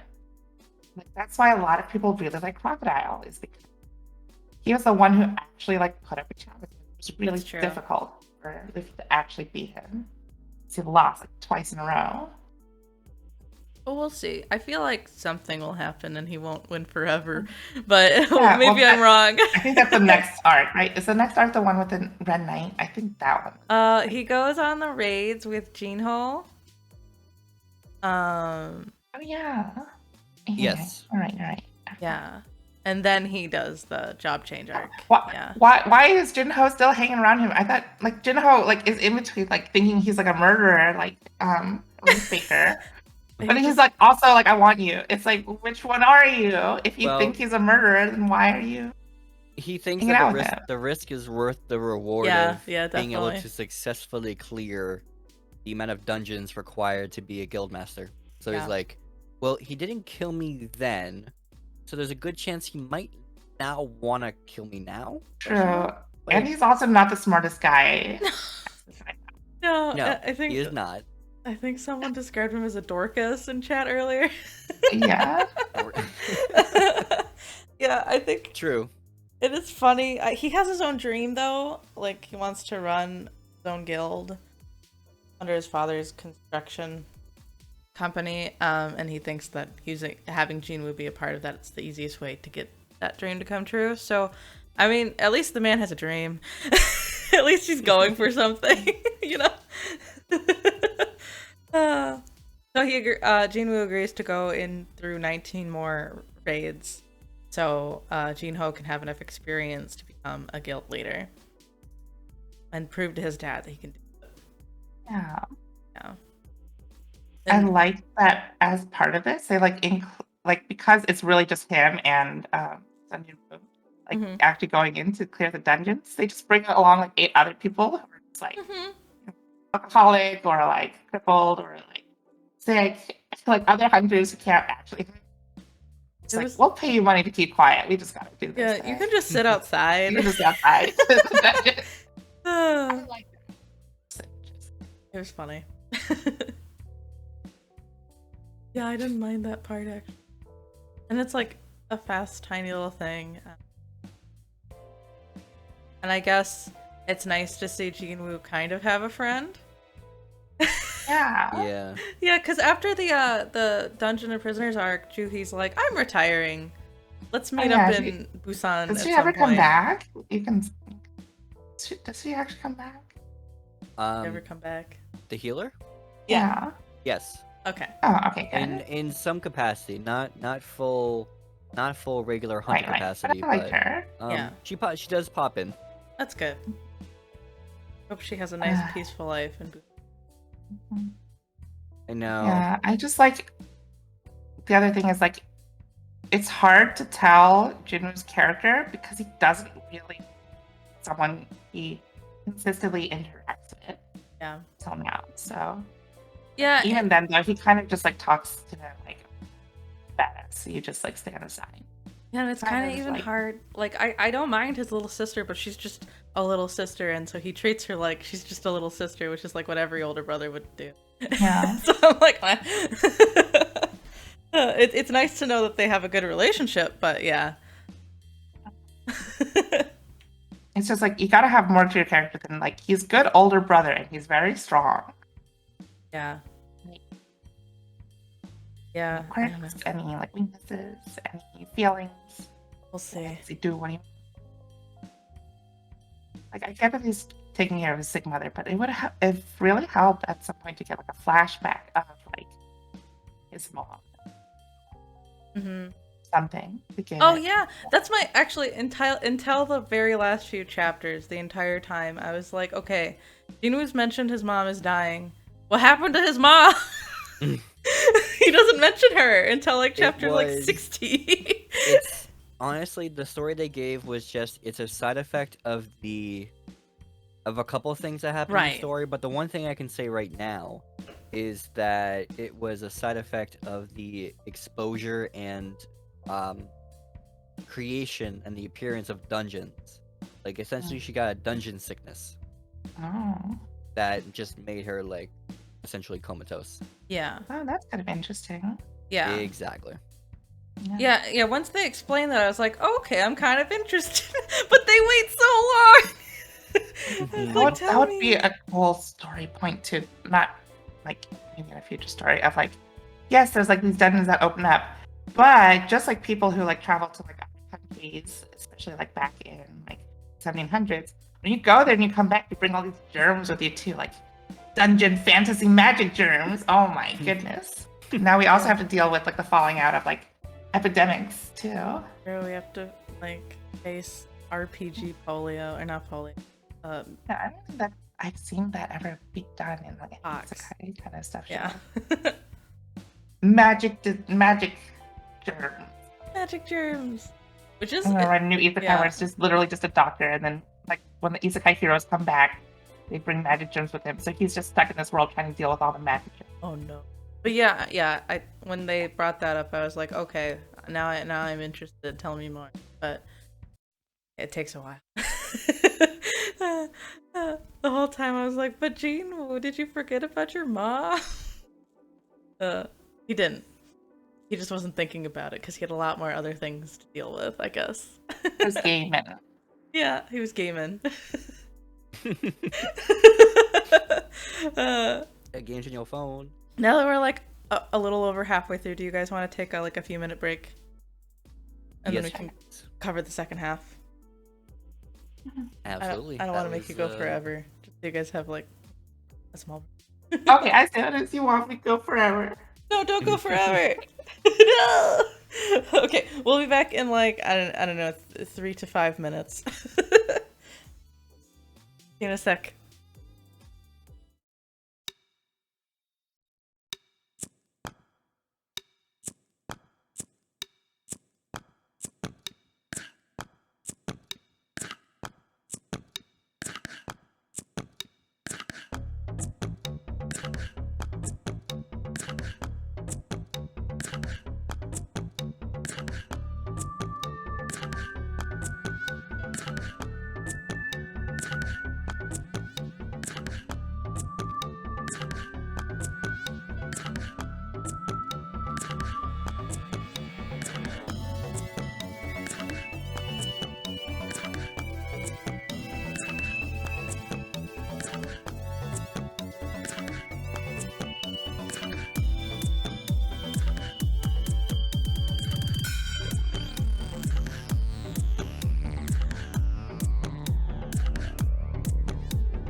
synopses and stuff.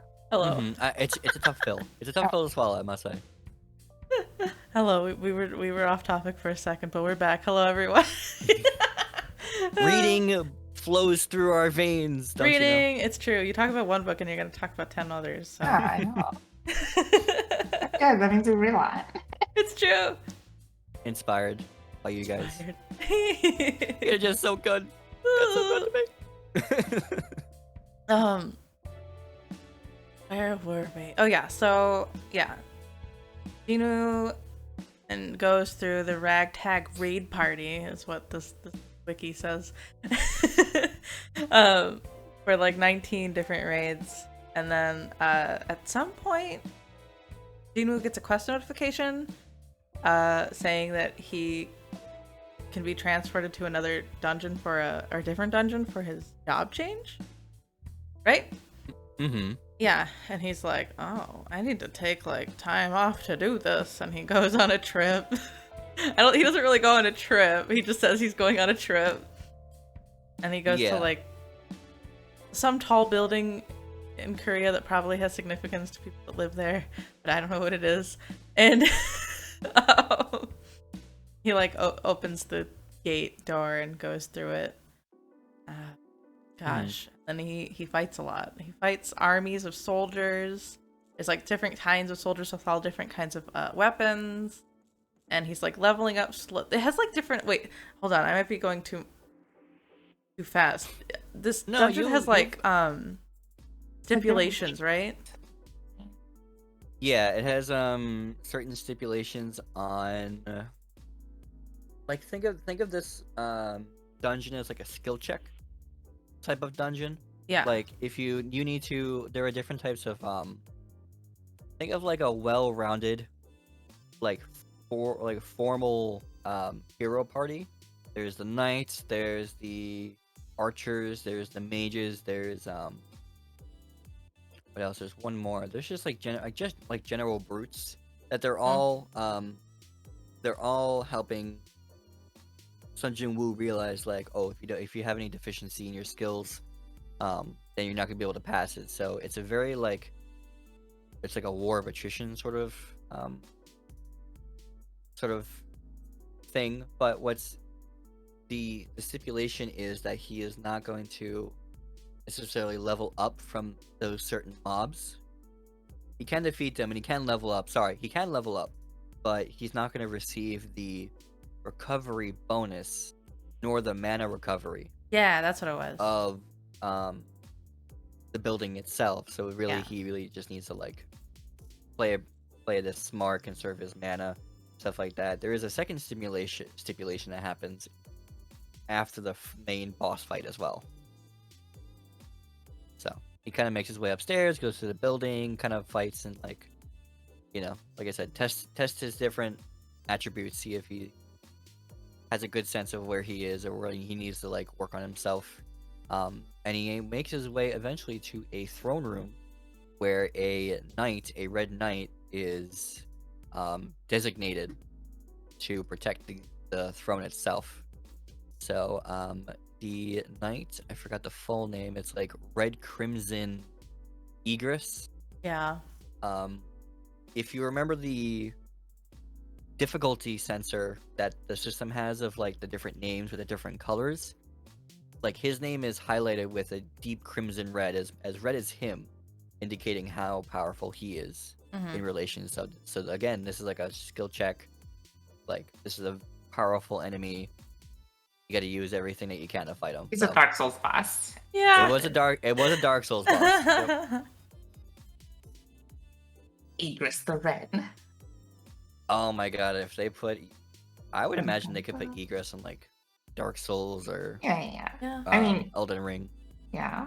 Oh, Probably. Derek was right though. Before this, he did scam the dude. The one business dude who wanted to like poach him out of like 200 million. That was pretty good. I like that. I like it when he's smart. Yeah, because he Yes. didn't want to join that guild or have anything to do with the guy. So he, like, scams him out of his money. Yeah. Oh well. So around that time, between the completion of the gates and this dungeon itself, you see more guilds start to notice Sun Jin-woo and see that he might have been like a reawakened hunter, which they mention like briefly here and there, but a reawakened hunter is like a very big deal in their society because like his limits are,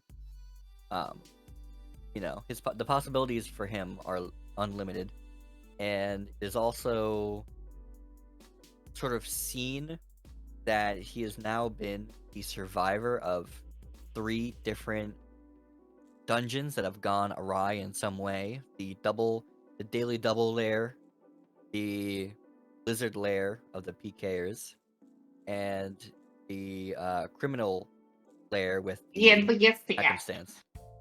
Yeah. So they're like, oh, something might be interesting. But these are like the scouts of the scouts and like the Hunter Association are sort of keeping tabs on him. So this is now he wanted to keep a low profile, but now he's like really garnering a lot of attention.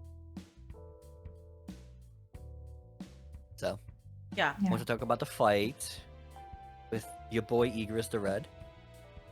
Yeah, so this fight I actually liked more. Mhm. This one, it felt more meaty. Because he couldn't just like cut him through and he was getting like beaten down and stuff. Mhm. Right. And also, he had like the internal monologue of like, oh, I like even with all my strength, like, oh shoot, I actually can't beat this dude. Mhm. Even with like all my power, still just that weakling still. Which is obviously not true, but like still, like it was good to have him show emotion. Struggled, and it was Yeah. nice that it wasn't quite so easy for him. Mm-hmm. Of course he beats the Igris, but yeah, it was a bit for me. It was easier for me to see the action that was going on. I think it's just the way I like interpret things. If it's like clear and cut, I'm like, wait, what really happened? But because they went at it for a little while, it was easier to see the struggle, I guess. Mm-hmm.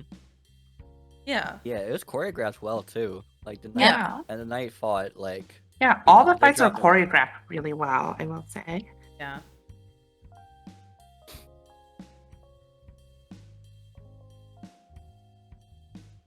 Okay. And then I don't want to. I actually am going to wait for somebody to tell the plot because I think I might be jumping ahead in my brain. What actually I might be happens? jumping ahead too. Is this the one where he gets teleported to the penalty zone, or is that a different set of nights? Yes, it is. He does? Yeah, Oh, yeah. okay. So- Yeah, I was like, He essentially had a very valiant fight with Igris. And up until the last minute he was like on the ropes against him. But through maybe some skill and maybe some luck, he was able to successfully attack and kill Igris through like last ditch effort of using a lot of his mana with his skills. So he fought him, he leveled up, but the quest did not end at that point. So what happened was there is a secondary objective or a secondary like specialty game that was happening at that time Mm-hmm. where he would receive a job change, but it depended on how long he could last in the area with the requisite enemies. Yeah, So, yeah. all the previous enemies he faced coming up were coming into the room and attacking him. So, being as tired as he was, he had little chance to fight back for a long time. Knew that he had to do well to at least get some sort of class that would help him later on. So, as he was struggling to go around, and he almost died Mhm. while fighting yeah, these guys. right before they could Mhm. like snap his neck or not. They were like gonna hammer him into the ground or something.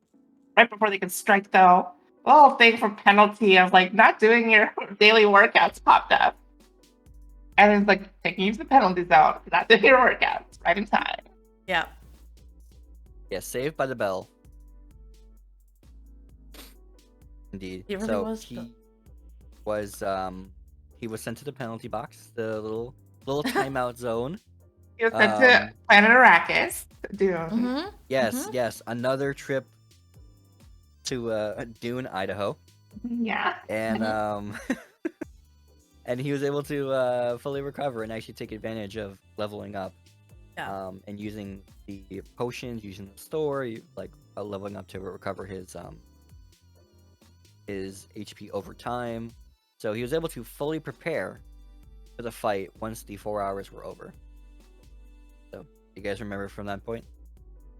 Yeah. Yeah. Well, while he was there, he abused the system basically. Yeah. Like heal up all of his status, and I think that was pretty creative. I thought it was creative. Both this and we forgot to mention in the spider fight. Yeah. He leveled up and didn't use like the reward from that level up. Mhm. So then during the spider fight, right before he was about to hit maximum fatigue, he got his level up reward to clear his status condition. Yep. Yeah, the status recovery. I feel like If there's one Yeah. thing I wish I had, it was the status recovery. yeah. I know. Guys, we'd be able to pull like subathon streams and all of a sudden Yeah. like status recovery. Oh, I'm ready for the day. Let's go. Let's go. Yeah. Not my first choice of things, but it would be pretty cool.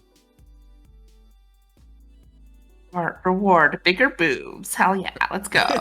What? Just me? Okay. I mean, if you Yes. can achieve, that's possible, you should. For every one level, it's one peck of an ab. One peck. Just start to pop up. Wait. 1 peck? Yeah. Does that what? mean you could have 3 pecks? Uh-oh. I don't think that's how it works. Well, it has to be fair, right? There? If I level up 6 times, I have a 6. Wait, could you imagine I level up to like? Well, eventually I have to go somewhere else because I can't be level 50 and have like a 50 pack. Pectoral muscles. You should only have 2 Pectoral. pectoral muscles, sir. Yeah, No, like okay. a pack, like a 6-pack. Your abdomen. Okay. Yeah, okay. like I one thought you said abdominal. peck, and I was one like, why would you have abdominal- 3 pecks or 4 pecks? That would look weird. Oh my god! No, I can imagine that. No. You just elongate and turn into a centipede. No. No! Oh no! Is Oh that my God, Jiwoo's it's like- endgame? It's like No. those armors. It's like those armors that have like 16 packs on them because they're so long. Mm-hmm. You're like, that is too long, and then you see someone else. There was actually, I think there might have been a manga I read one time where someone wore that armor. They're like, oh, that's ridiculous. The guy like took it off and he had like a 16 pack, and they're like, oh, I did not expect that. Oh man. So okay, I'm gonna go for overall muscle enhancements. Yes. Yeah. Although he cheats the system. He goes back into the dungeon to get his job change, fights all the people. Well, he realizes that he needs to attack the mages that are summoning like the mobs. So he does that. And it's like it's cool choreography to see how he like manages to do it quickly, and like he almost doesn't make it, I think, right? But he does. And gets his job change, right? After that? Mm-hmm. Yeah, so he this is a good fight that like he actually takes into account like his entire spectrum of skills, the amount of MP he has, Yeah. health, and uses like you said before, doesn't fantasy concept exist in their world, and like sometimes it doesn't feel like it does. But now he's using his head like somebody would in a raid fight like that, which Mhm. was very cool. And because of that, he realized there were mages slash sort of they're summoners specifically, and that he kills them, he clears the quest, but because he also stayed in the penalty area Mhm. for the 4 hours, the equivalent time he spent added up to give him a really good hidden class and upgraded himself. Yeah. So his title change based on his performance, based on his skills, and a little bit of all of this stuff was a little bit of foreshadowing for Sung Jin-woo's character development, which I really liked. Based on his accolades, he became a necromancer as his title change. Yeah. But That was actually an because- interesting twist. I was not expecting that. Mhm. Yeah, I wasn't quite expecting Yeah, that I'm curious. What either. were you guys thinking he'd be? I don't know. I knew it was gonna be something edgy. I thought it would be like assassin or something, They Yeah. did heavily like Dark Lord. they did heavily hint at an assassin, you know, dual blades, Yeah. stealth technique, dark shadow. Yeah, like a Yeah. a shadow step assassin or something like that. That's more like what I expected. But then he gets like the extra title. He's the Shadow Monarch. And I was like, that's what I was Yes. expecting, that kind of a title. Yeah, So yeah, because of the extra time he spent in, they upgraded his class to Shadow Monarch, which Yeah. is actually it comes back later in the story. Okay. So it all connects. There's all good reason.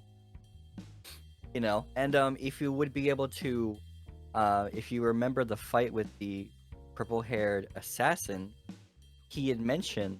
Actually, I think I may have screenshotted this. Actually, I did. When they talked about like who he'll be, because the assassin was very perceptive. Like he knew that Sung Jin Woo reawakened. He had like a very good battle sense. And then Mhm. when he asked about the about who do you think he'll become, the whole chapter really glazed like into the idea of the abyss. Like they put the quote, "He who fights with monsters should look to that he does not become a monster. If you gaze long into the abyss also gazes onto you." And when he mentions before the purple guy he says your shadow is connected to the darkness. Very edgy. You will become as strong as your shadow's depth in the dark. There you go. So a little it bit of is. foreshadowing becomes a shadow monarch. Yeah, and he realizes he can take on like 30 souls at once. Or something like that. Mm-hmm. And he like tries to take on the Egris's soul, but he fails a couple times. So he like bargains with him, like, "Hey, why don't you serve me?" Which was kind of nice to be like, "Oh, good, he can like compromise or like convince somebody to do something." I don't know. Yeah. He's a soul car salesman. He Yeah, soul persuaded car them to buy salesman. Yeah. by his Yeah. time. Yeah. Indeed. So yeah, So- I don't know. This is reminding me of character from One Piece. I'm sorry. Uh-oh. What's up? It's just reminding me of this one character from One Piece. Mm. Well, You we can don't talk say. about them. That is true. So specifically, I took screenshots of the skills that he acquired. It's So a lot. one was shadow extraction. Yeah. Like I said, a soldier is created from a body without life, and by taking out its mana, like you said, he can make up to 30 shadows. And the second skill was save shadow. You can absorb created shadow soldier. I can't. Oh my god. Shadow Mhm. soldiers. Yeah, Shay. Yeah, save see? them. The Save shadow soldier soldiers. can spit so many shadows. This shadow can be summoned and reabsorbed whenever he and the animator desires, and so he's able to receive the essence of the souls, and I guess increase the proficiency of his handling with shadows, and use that to further the amount of shadows and the quality of shadows he can summon again from the same souls of mana Mhm.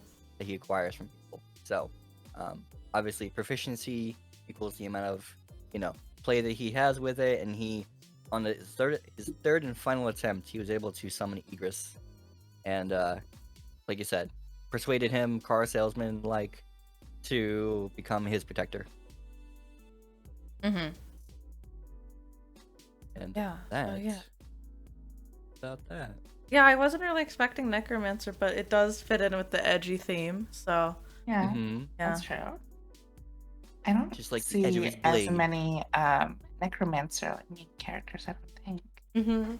I do like the design of like the shadows. Yeah. Mm-hmm. I will say there are a few power fantasy necromancer MCs that do come up in stories that I see on like translated websites. Like there's literally someone called like Solo Necromancer. And Oh it's my like goodness. 66 chapters.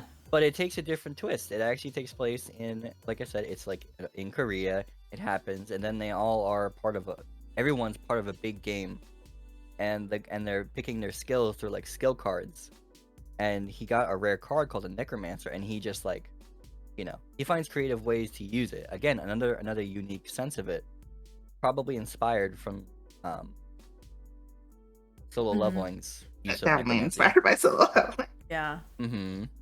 Yeah, there's a few, there's a lot of them. There's not too much that do pop up. No,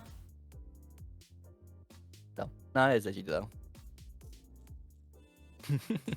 He's Sung Jin Woo's got all the edge here. Yeah, he goes back out into the world. His newfound powers. I did take a couple of screenshots of him fighting with the two blades. Yeah.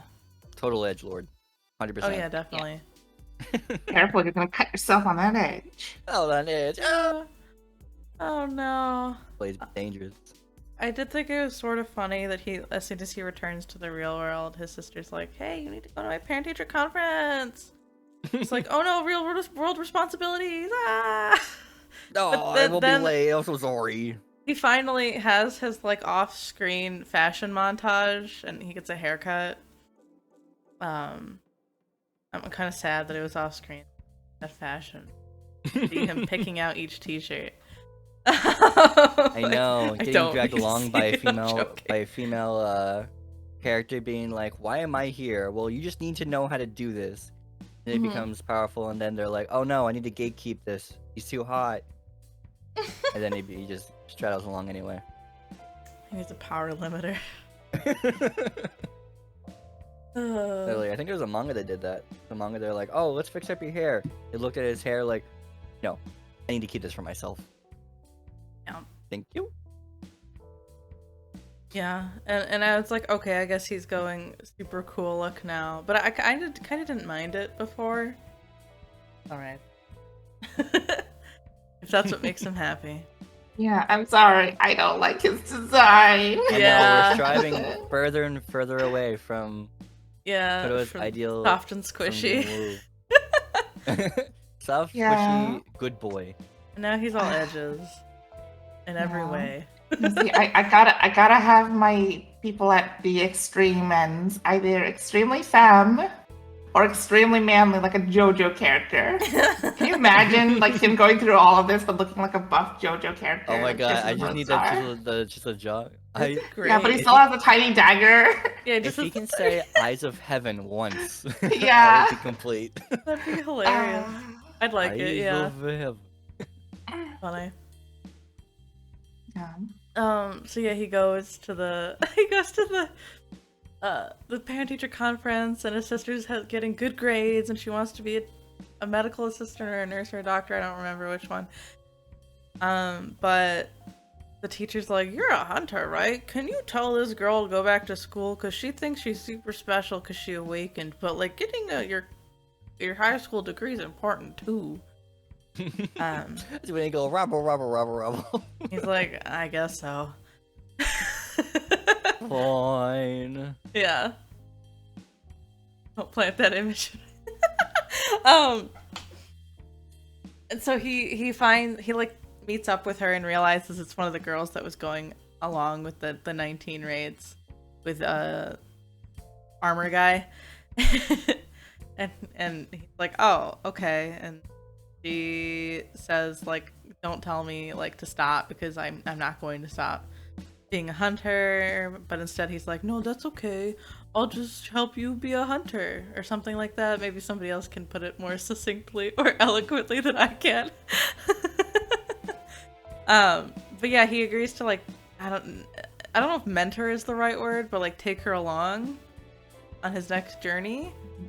But then, so they go with the White Tiger Guild that's like doing exercises for new but they open the gate, and it turns out that it's a red gate. Bum bum bum. Yeah, this is where like I'm not caught up. I'm Oh, sorry. no! This is a good one. Uh, It shows you sort of like wait, no, a this, glitch in the no, I did read this part. This is the part where he goes in like the ice dungeon. Yeah, the right? ice Yes. land. Yeah. So we kind of skipped over it a little bit, but the White Tiger Guild is the same guild that Sung Jin Woo kind of throttled like $600 million out of Yeah. because they pretty much usurped themselves over all the C rank dungeons, and the guild wanted to recruit him, but also wanted some of those dungeons because, you know, if they close them, there's no territory to train new people. So as a favor of goodwill, and he knew that it would like sort of work out that way, they're like, oh yeah, you can tag along even though you're not part of the guild. Like, we still want to recruit you. Who you bringing along? Oh, this young girl, this miner who is also a hunter? Sure, no problem. And then they go in with a team of the White Tiger Guild members and just him, and having them observe. Yeah. But like you said, it turns into Red a gate. unusual, abnormal red gate. Yeah, it's unusual because they like a whole nother world instead of just Yes. a dungeon.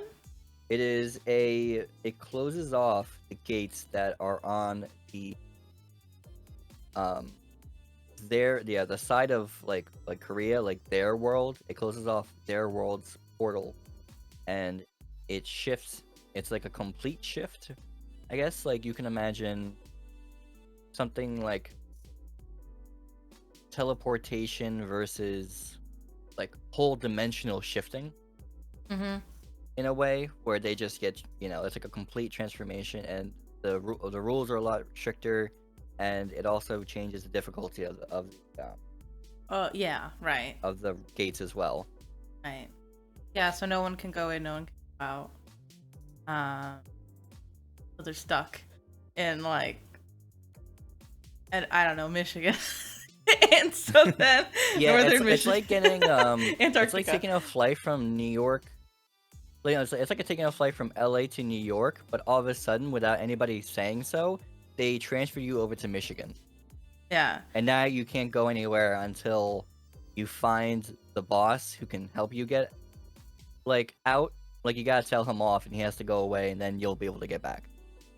So, you gotta wait for a plane, which they literally said you have to kill the boss, or you have to wait until the dungeon actually just randomly opens. So yeah, find a plane or find the boss. Yeah. Yeah, fine. Yeah. So, oh, sorry, we're I'm gonna not say as fresh on this part because I literally just read it that's okay. and I haven't finished. That's okay. Yeah, so it's, if you remember, well, you guys knew that it was in like an icy place, right? Yeah, it's an icy place. Yeah, and there's like ice elves. Yeah, and there's a dude. I don't know his name. There's one guy who's like an A rank hunter, who's Yeah. like he's trying to be like taking the lead of the group, saying like, well, we're not all gonna survive this. We need to split off into two groups.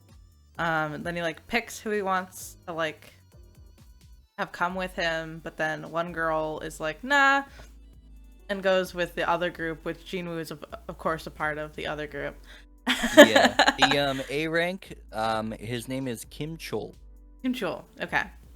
And it's actually the teams themselves are comprised of like mostly A and B rank hunters, some C. Yeah. And the E ranks are like exceptions to the cause. They're not really a part of the thing. That's also our protagonist. So Mhm. whatever it might be, they are immediately attacked by the ice elves. Yeah, ice elves. And they pretty much split up I like their to ears. check out. I Oh like my their God, but, weird, their creepy grins, smiles and they're too. all evil like. Yeah. Yeah, I really like that one. They split up because, you know, Kim Chul, like I mentioned before, if you're an A or B rank hunter, teams are gonna invest a lot into you to become that leader, which would become like not bargaining chip, but a show of power for those guilds because there's Right. a lot of competition.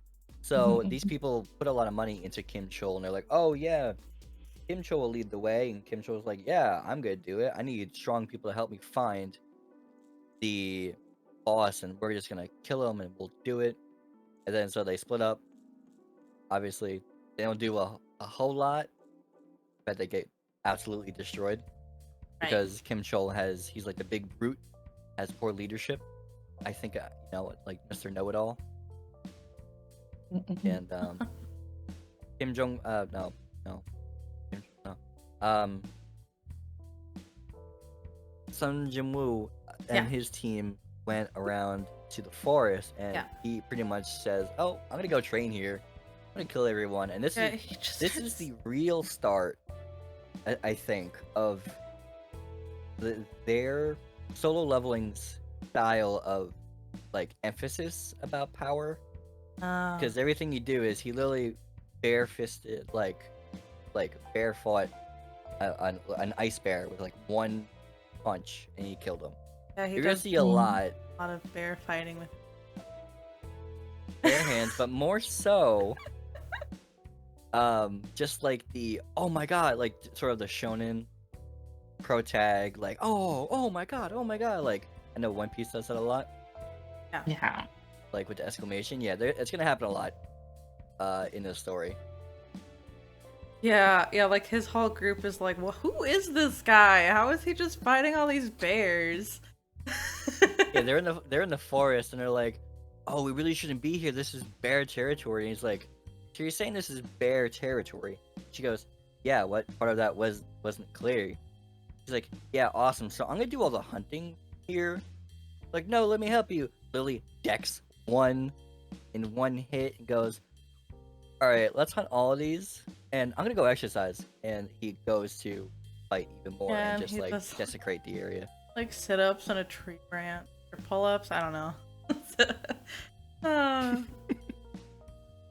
Yeah. Meanwhile, that guy, the brother of the dude that Jinwoo killed all that time ago from the lizard people, he's like come back to Korea because he wants to avenge his brother's death, but mostly he just wants to kill someone, it seems like. And he's just like traveling along, and I thought it was really goofy because he's in a car and he's being driven to like where he thinks Jinwoo is, or he like knows where Jinwoo is because the gates, I can't remember, he just knows. And he's like, you're driving so slow, and the driver's literally driving like 95 miles per hour. It's like, what? But then they get there and he can't get to Jinwoo because he's in the red gate. So then he just feels like he wasted his time, obviously. Has like a power off with the other S rank guy that's there. I don't remember his name either. Yes, I think I took a screenshot. Songmin? I think it's the other guy's name. Yeah. Let's check. Oh, Baek Yoon-ho. Oh no, not Songmin. Yeah, Baek Yoon-ho is the yeah, you can tell me if I'm saying it wrong because I have no idea. I'm reading it as I have no idea. BAEKYOON-HO. I can do Yoonho. I'll say Yoonho. Yoonho. So Yoonho is the S rank guild leader of the White Tiger guild. So they also come up.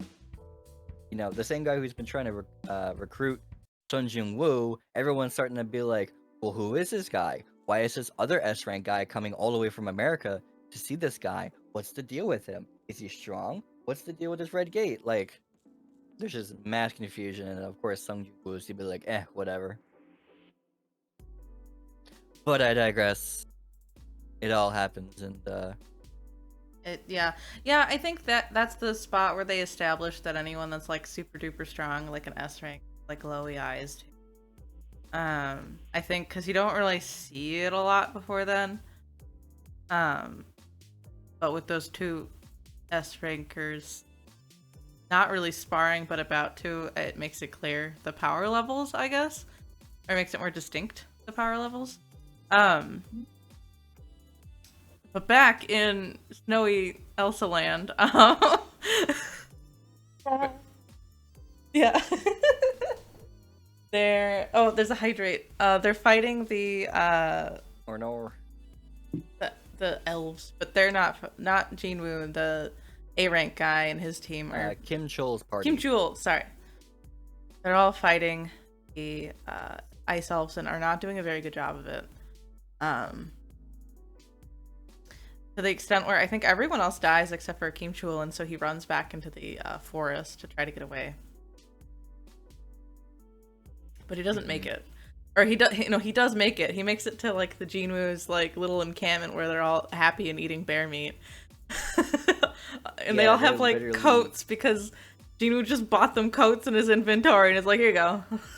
Like, what the heck? As it goes, man. Like Jim Woo literally said, I'm gonna do all the hunting by myself. You just like stay here and be whatever. So they're all having like a cozy little time, have some spare meat. Meanwhile, So Kim cute. Chol is like frostbitten, starving because he's been fighting for days. Everyone else died like right next to him, and he doesn't even realize it because he's so like self-centered. He's like, well, I'm supposed to survive. I'm supposed to be the leader. This is like supposed to be an elite. And then over there, like, so he's going like mental at the campsite when he finally realizes he's like, how dare you have these extra rations? You probably want like to the other A or B rank officiate. No, it was a B rank. The woman was a B rank. Like probably did this on purpose. I'm gonna like destroy you guys on a count of 3, and he goes, all right, count of 3, 1, 2, 3, and then Sung Jin was like 4 and just like slaps the ever loving crap out of him. That was my favorite part of that arc. But in the same last couple of scenes, it seems that all of Kim Chol's escaping led the ice elves and the whole pack of them to Junwoo's party. And then they had to have a fight over pretty much the boss like ran right to him. Yeah, they followed him. Kim Chul. Yeah, which leads to another quick, clean, flashy instance of fighting. Toto, they were like, oh, the guy from before is like, oh, he's the one who the boss of the ice elves. I think is. Well, I like their faces. I liked how they like jump out with their like evil faces. Yeah. Yes. That... I agree. Prolifically evil. And one of his he's like told that one of his subordinates like, oh, they told me that there's a strong fellow here. He wanted to know if you guys could be able to fight. He does the clean swipe. Zoop! Half the body gone.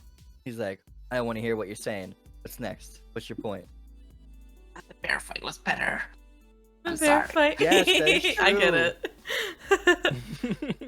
I like the faces though. I really do. The Yeah. evil face.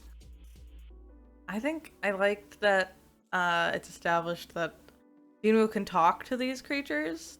They're not creatures, they're elves, but like he can talk to the elves, and no one else can. It looked like while they were talking, like one of them had like a little glitch or something. What the hell's up with that? Yeah, Yes, yeah, that that's was an definitely interesting a bit part. Of, that was a bit of like foreshadowing that like something is connecting these monsters. Like you said, the whole glitch in the system created the red gate, so that means that it's again a part of a system itself.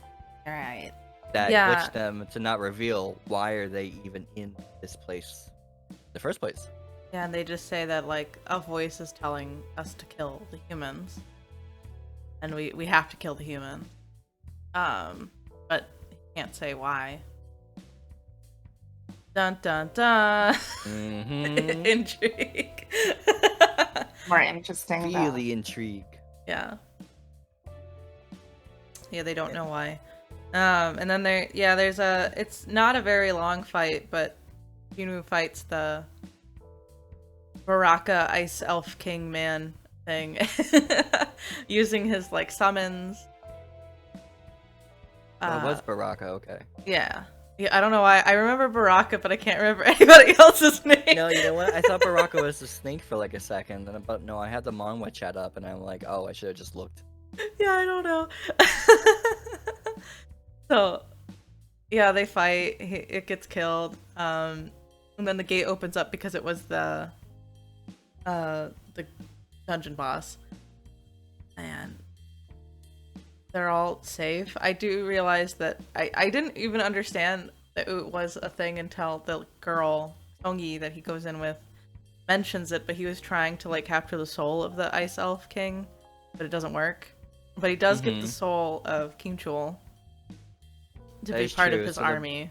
the plan, yeah, he deliberately like sent him with his rage like towards the towards each other, and then he used his soul of an A ranker to help with their fight of the shadows versus the ice elves. That ultimately led to Sun Jin-woo having the advantage, doing a sneak attack, doing all the paralysis and bleeding, and killed the elf. Yeah. I just sent in the Manhwa chat the little my little favorite like comic bit. Oh right, he goes "Wah!" after he takes the soul of the guy. Yeah, he's a big dumb brute, as he was Yeah. while living, but now he's better. I think they named him Iron. Iron, yeah. Yeah, he's so funny. I love the little chippies that they do in a story. Yeah. Yeah, it helps add a little bit of humor. There's not a ton. At least at this point. So yeah, I guess everybody escapes, and I imagine, I do believe they say this, like the White Tiger Guild is shocked because like all the A, B, and C ranked hunters are like dead. Or no, some of the C rankers are alive, but none of the A and All B's the are. low-ranked people survived somehow. Yeah. They're like, oh, what I happened? just read that chapter. Oh, you read it? I literally just read that. That works. It helps. You keep me correct. Yeah. But no, yeah. Interesting. Yeah. Shut up. And then I actually don't know how we get to the demon castle thing. You may have to help me remember. Yeah, So I so just read it. once they come back to from the red gate, after the confrontation with Wu and he, I think I didn't look at the sheet, but he realized that the key that he got, the S rank, might be a good idea to use now. Oh right. So he decided to start the training that he could use while in there, but he knows that it's like since he went in there prior, he knows it's a huge area, so it might take him a long time. So he tells his sister, "Oh, I'm going for a week. Bye." And he has the S rank key dungeon ready, and he decides to just go to the location and enter it. Yep. So it's another private dungeon. Yeah, but it's like a little different because like lots of levels. Yeah. It was the first glimpse into an S rank dungeon, which it could be.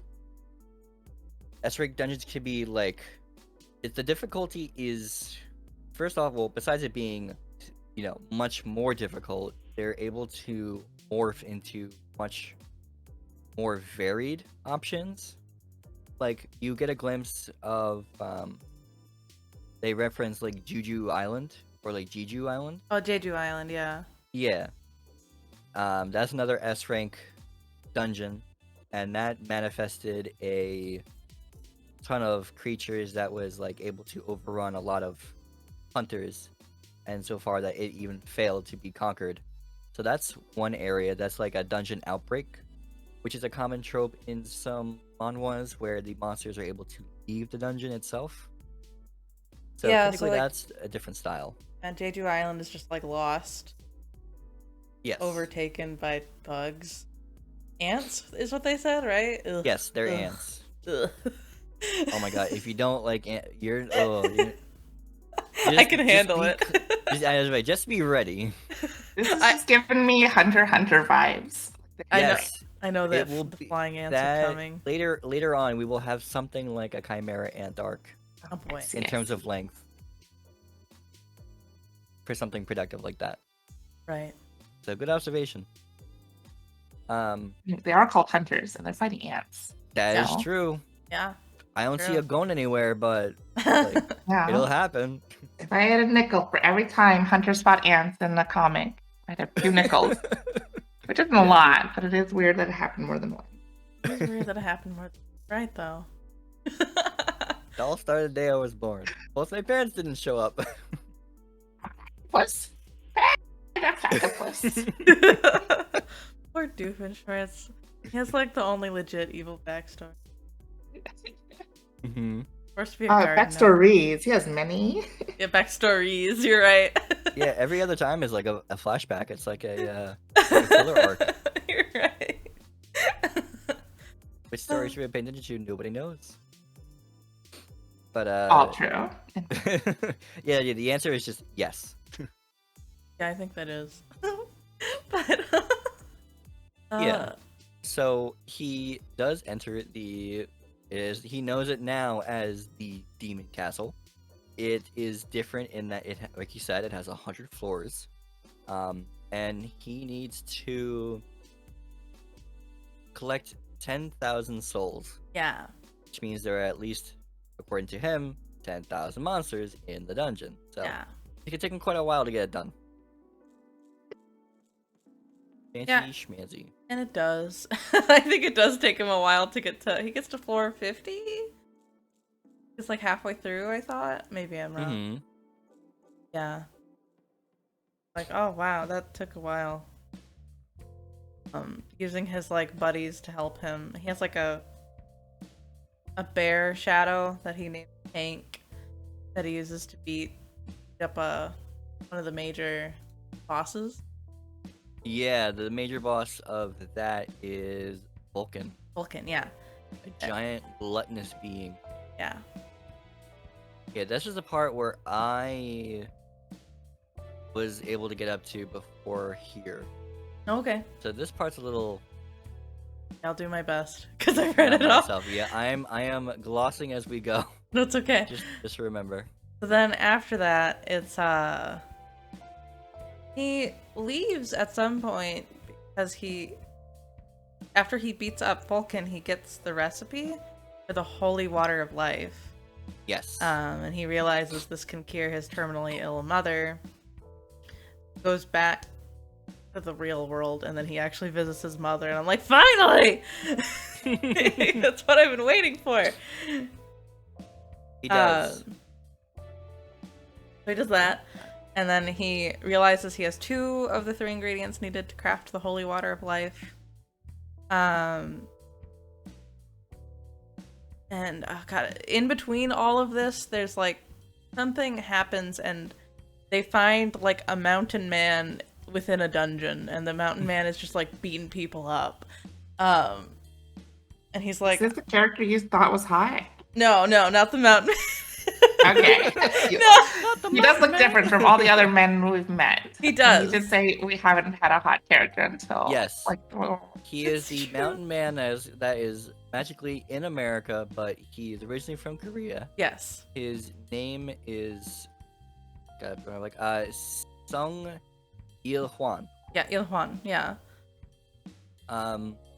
And you know, he just magically, he says his backstory is that he was trapped in a gate from Korea like 10 years ago. And all of a sudden he popped up in America.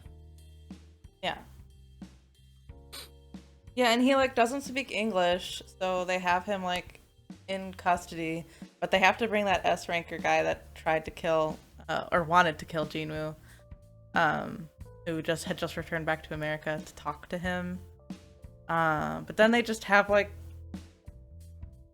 a rude conversation, basically, because the what is his name? Hwang Dong-soo is the name of the guy. Hwang Dong-soo just wants to like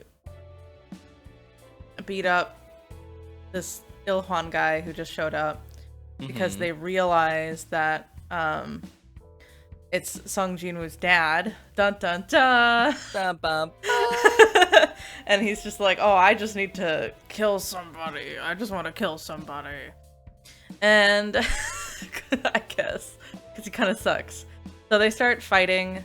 But just before that, I guess Dongsu reports that Il-hwan is a creature, not a human. But they like destroy the entire building, and the Hunter FBI notice. Yes, essentially. They noticed that Il-hwan was helping people like get out of the building safely, and they're like, I don't think a creature would do that. And now Il-hwan cannot be found. Dun dun dun. Where did he go? And Dongsu isn't dead. He's just in a hospital bed, which sucks. But oh well. Oh well. Happens. It happens. You don't die every time that a building falls on top of you, I suppose. I know. First time for everything, you know? Yeah. After that, yeah, because Jinwoo has returned to the human world, he decides to get his rank reevaluated. He's like, I think that I'm powerful enough to get my rank reevaluated now. I don't know why this is the voice I use for Jinwoo, just is. It's perfect. It's perfect. Oh, there's And that's- prophecy?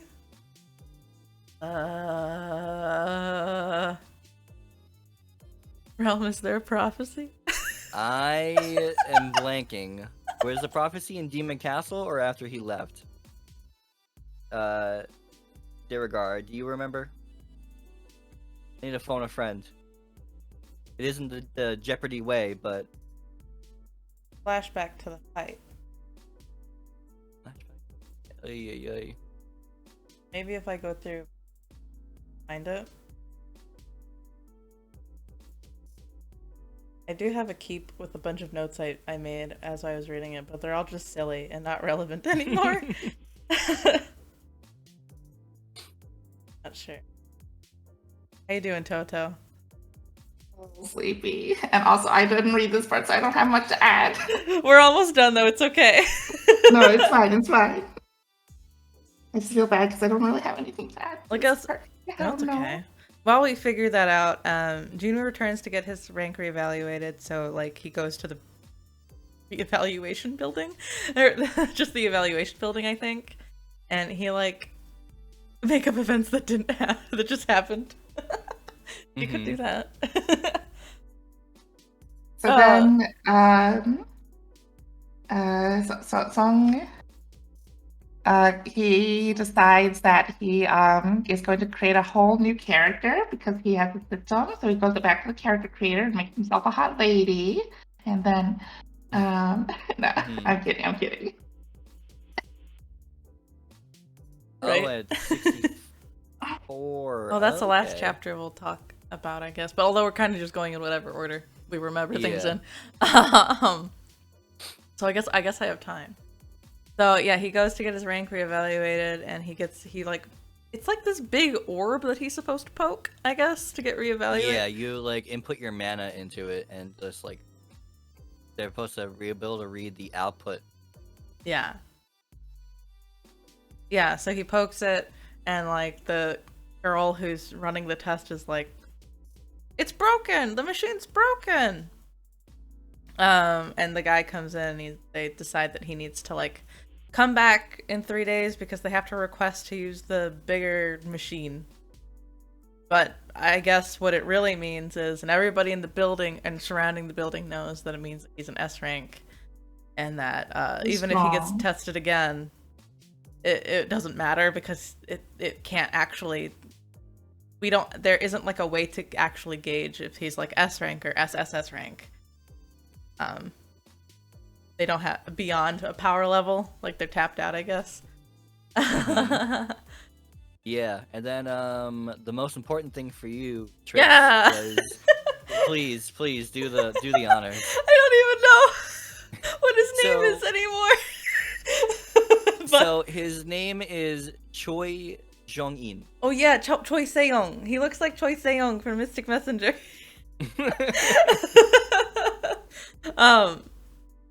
Yeah, he's like a member of a different guild that has 2 S rank hunters, and he's like, oh, this Yes. guy's an S rank hunter. I gotta get another S rank hunter under my belt. But Jinwoo says no, and I was like, but why? It's Aizen! No!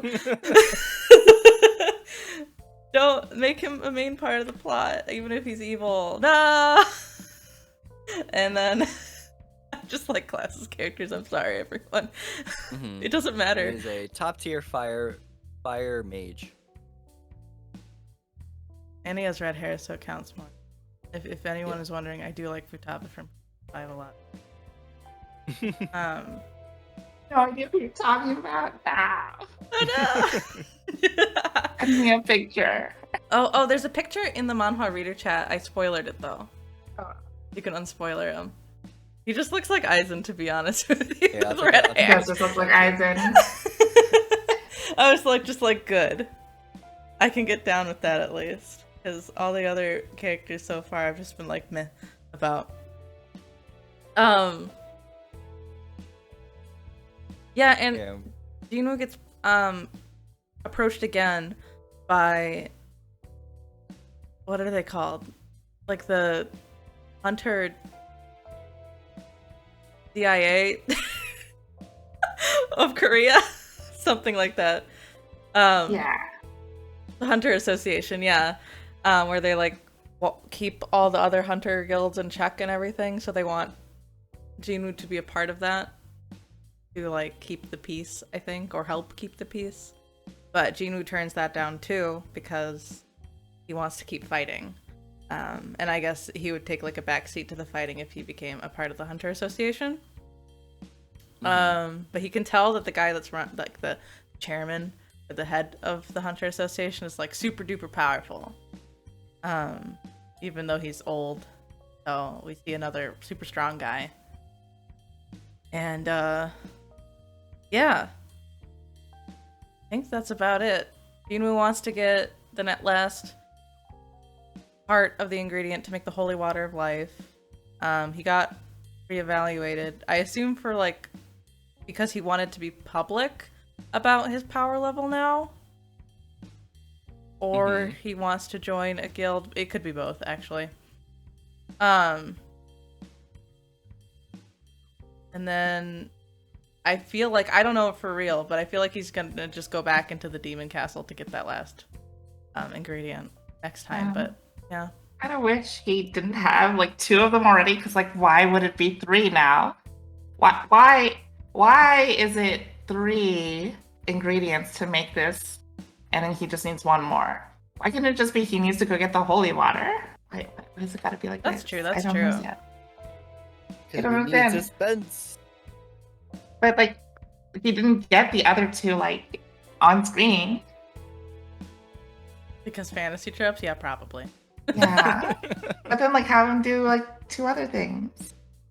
It's Like, true. at this point, it's just like it might as well like be like he has to get the holy water. You're right, though. I don't know why it's 3 ingredients. I was like, that seems kind of arbitrary, but all right, whatever. I'll play along with it. That is true. Well, you know, to stave the introduction of like a 3rd ingredient, they do introduce more waifus. So Oh, do they? they do indeed. Yeah, oh yeah. They hint that there's like a potentially a hot lady S rank hunter. So I don't know if she's hot, but they show like the silhouette of her. Yes. So I Yes. assume Oh, she is. Right now, absolutely yes. I assume she's hot. That's not the one I'm talking about, but yes. Okay. Yeah, they actually introduce her in a interesting way. Okay. So actually, it's coming up fairly soon. Yeah, I do know that like I did know that at this point they start introducing more hot characters. So Yeah. I'm not gonna lie. I wasn't like I was like, okay, this is nice, Jinwoo, but are we just gonna talk to you? See you talking to yourself the entire manhwa? Because I don't know. Yeah. So it was nice that from like basically chapter 50 like to 64 he was interacting a lot more with other people. At least more people were showing up, Um, yeah, because it kind of is like in One Punch Man, it does kind of feel like One Punch Man at certain points where Saitoma's not very interesting, but all the other characters surrounding him are. So I need more other characters too. And then like the other thing is like One Punch Man is obviously a comedy. That's true. It's a comedy. It's not a comedy. It's Yeah. meant to be like power fantasy. Yeah. That's kind of take it seriously. Yeah. True. Yeah. I am just scrolling down. I have no Just idea what that see. prophecy is. I'm in chapter 64 and I don't know. Yeah, I'm flashback.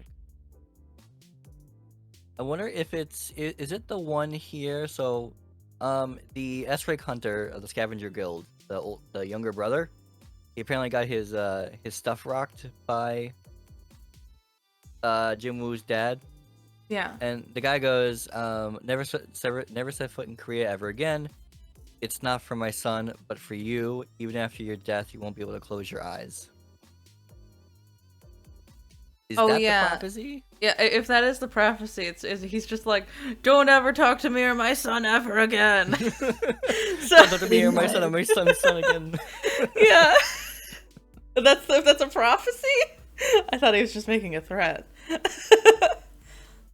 Indeed, I'm gonna keep scrolling a little more. I But think yeah. that was it. Yeah, I'm sorry, Toto, that we spoiled some of it. No, it's fine. It's fine. I mean, I knew he was gonna win the fight, so That's true. I'm not spoiled on that part at least. And I'm glad to hear there's gonna be more waifus. Yeah, I don't even know who the waifus are. Deirdre, yes, I read the whole thing. Yeah. But I'm good. yeah, I guess that's the chunk that we've read this time. Indeed, the dude said he'll tear him apart, and that was the end of the 64th chapter. Mm-hmm. So, what'd you think? I mean, I did just say it, but I'll say it again for the sake of saying it again. I wanted to like it more than I did until about chapter 50, and then I started liking it. For real. For real? Because, yeah, it just did get a little samey with just Jinwoo kind of leveling up really quickly, not really having his, like, powers tested. He's just, like, becoming a murderer. But then, I don't know, they start actually introducing different concepts and, like, opening up the world a little bit, and then I was like, okay, I understand why this is continuing. All right, you've got me. Let's see what you've got. Yeah, that's how I feel. I think I've already voiced a lot of my like critiques here. Yeah. Overall, like I cannot say like how much I enjoyed the art though. The art was incredible. The art's I just lovely. wish that like the story was something that like I could feel for. But you know what? It's just not for me, that's all. I totally get why people are into this series. It feels like that one like that one desire for that like power fantasy. And it's a good power fantasy. It's just like not really the type of thing that I usually go for. I do understand. Like, I wouldn't have read this if we weren't doing it for a book club type thing, because I probably would have been because I wasn't that into it till chapter 50. I probably would have got to chapter 20 and been like, I don't know, Jinwoo. But because I had to push myself forward and do it, I was like, all right, it must get good, right? There's no reason why people would gotta trust praise in it so realm much. that it's gonna get better. Yeah. It's usually like the beginning But I is like feel where like- they're figuring out what they want to do, and the art is like consistently good. Yeah. I think if we're giving star and slug ratings, Oh, please. Star rating, I would give it right now like a 4. Mhm. But like slug rating, if you're into like power fantasy stuff, Oh yeah. this gets like a 9. Like if you like power fantasy like series, absolutely go for this one because this one is quite a good power fantasy series. Yeah. Much better than like Sword Art Online. Oh yeah. Sure. Oh yeah, I will say, yeah, I definitely agree. Like, this is the the best time I've had with like a power fantasy anything. So there is that. Mhm.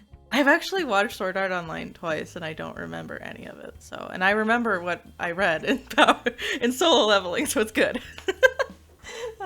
Sweet. Yeah. Oh, Dr. Joseph Jorgen, thank you very much for joining the observatory. I hope you enjoy your stay. Joseph Jorgen. Hi. My VTuber brother. Oh, nice. Welcome. I think, wait, star rating is objective. You did it right, Toto. What did you say Did I do it first? right or did I do it wrong? No, you did it right, but I don't Okay, I remember did it what you right. Yeah, said. star rating is subjective. Yeah. Star Why rating are is subjective. subjective? I think my subjective is like it's like a 5 leaning towards like a 6 now because like I'm anticipating what could happen next. But if it was just the first half, it would probably be like the first 25 chapters. But yeah, I think it's like an 8 or a 9 objectively because if you want this kind of story, it's really, really well put and the art is beautiful. So it's like, it's a nice reading experience, even if I'm not like super into Jinwoo at all times. But I can imagine why people would really like him. I get it. Also, I don't mean to derail things too much, but in my quick Tumblr search, I saw just a lot of Daddy Jinwoo, and then there's a very dedicated blog to shipping Tywin Lannister and Sung Jinwoo, and that was very strange, but I had to save it. It's a Tumblr crack show. I had to share it. What? Because What? That needs to be dissected. What? doesn't make any sense! Why? My God, so damn What do they have in common? I don't get know. anyone. They like God killing damn. people, I guess. I don't know. I didn't look into it because I was like, stop. if I read too much far into it, I'll get like spoilers, so I won't. But I was so confused. Oh my God. That was the weirdest part of my solo leveling A journey so new far. pop-up appears on Sunju screen. A Lannister always repays his debts. What is No. Sunju Woo? Oh, what is the price? What is the price? Oh my It's God. so odd. Alright. Lannisters for the win, I guess. Yeah. Sheesh. But yeah. And I do feel bad. Like, I don't want you to feel like I'm not gonna read it, because I will read it.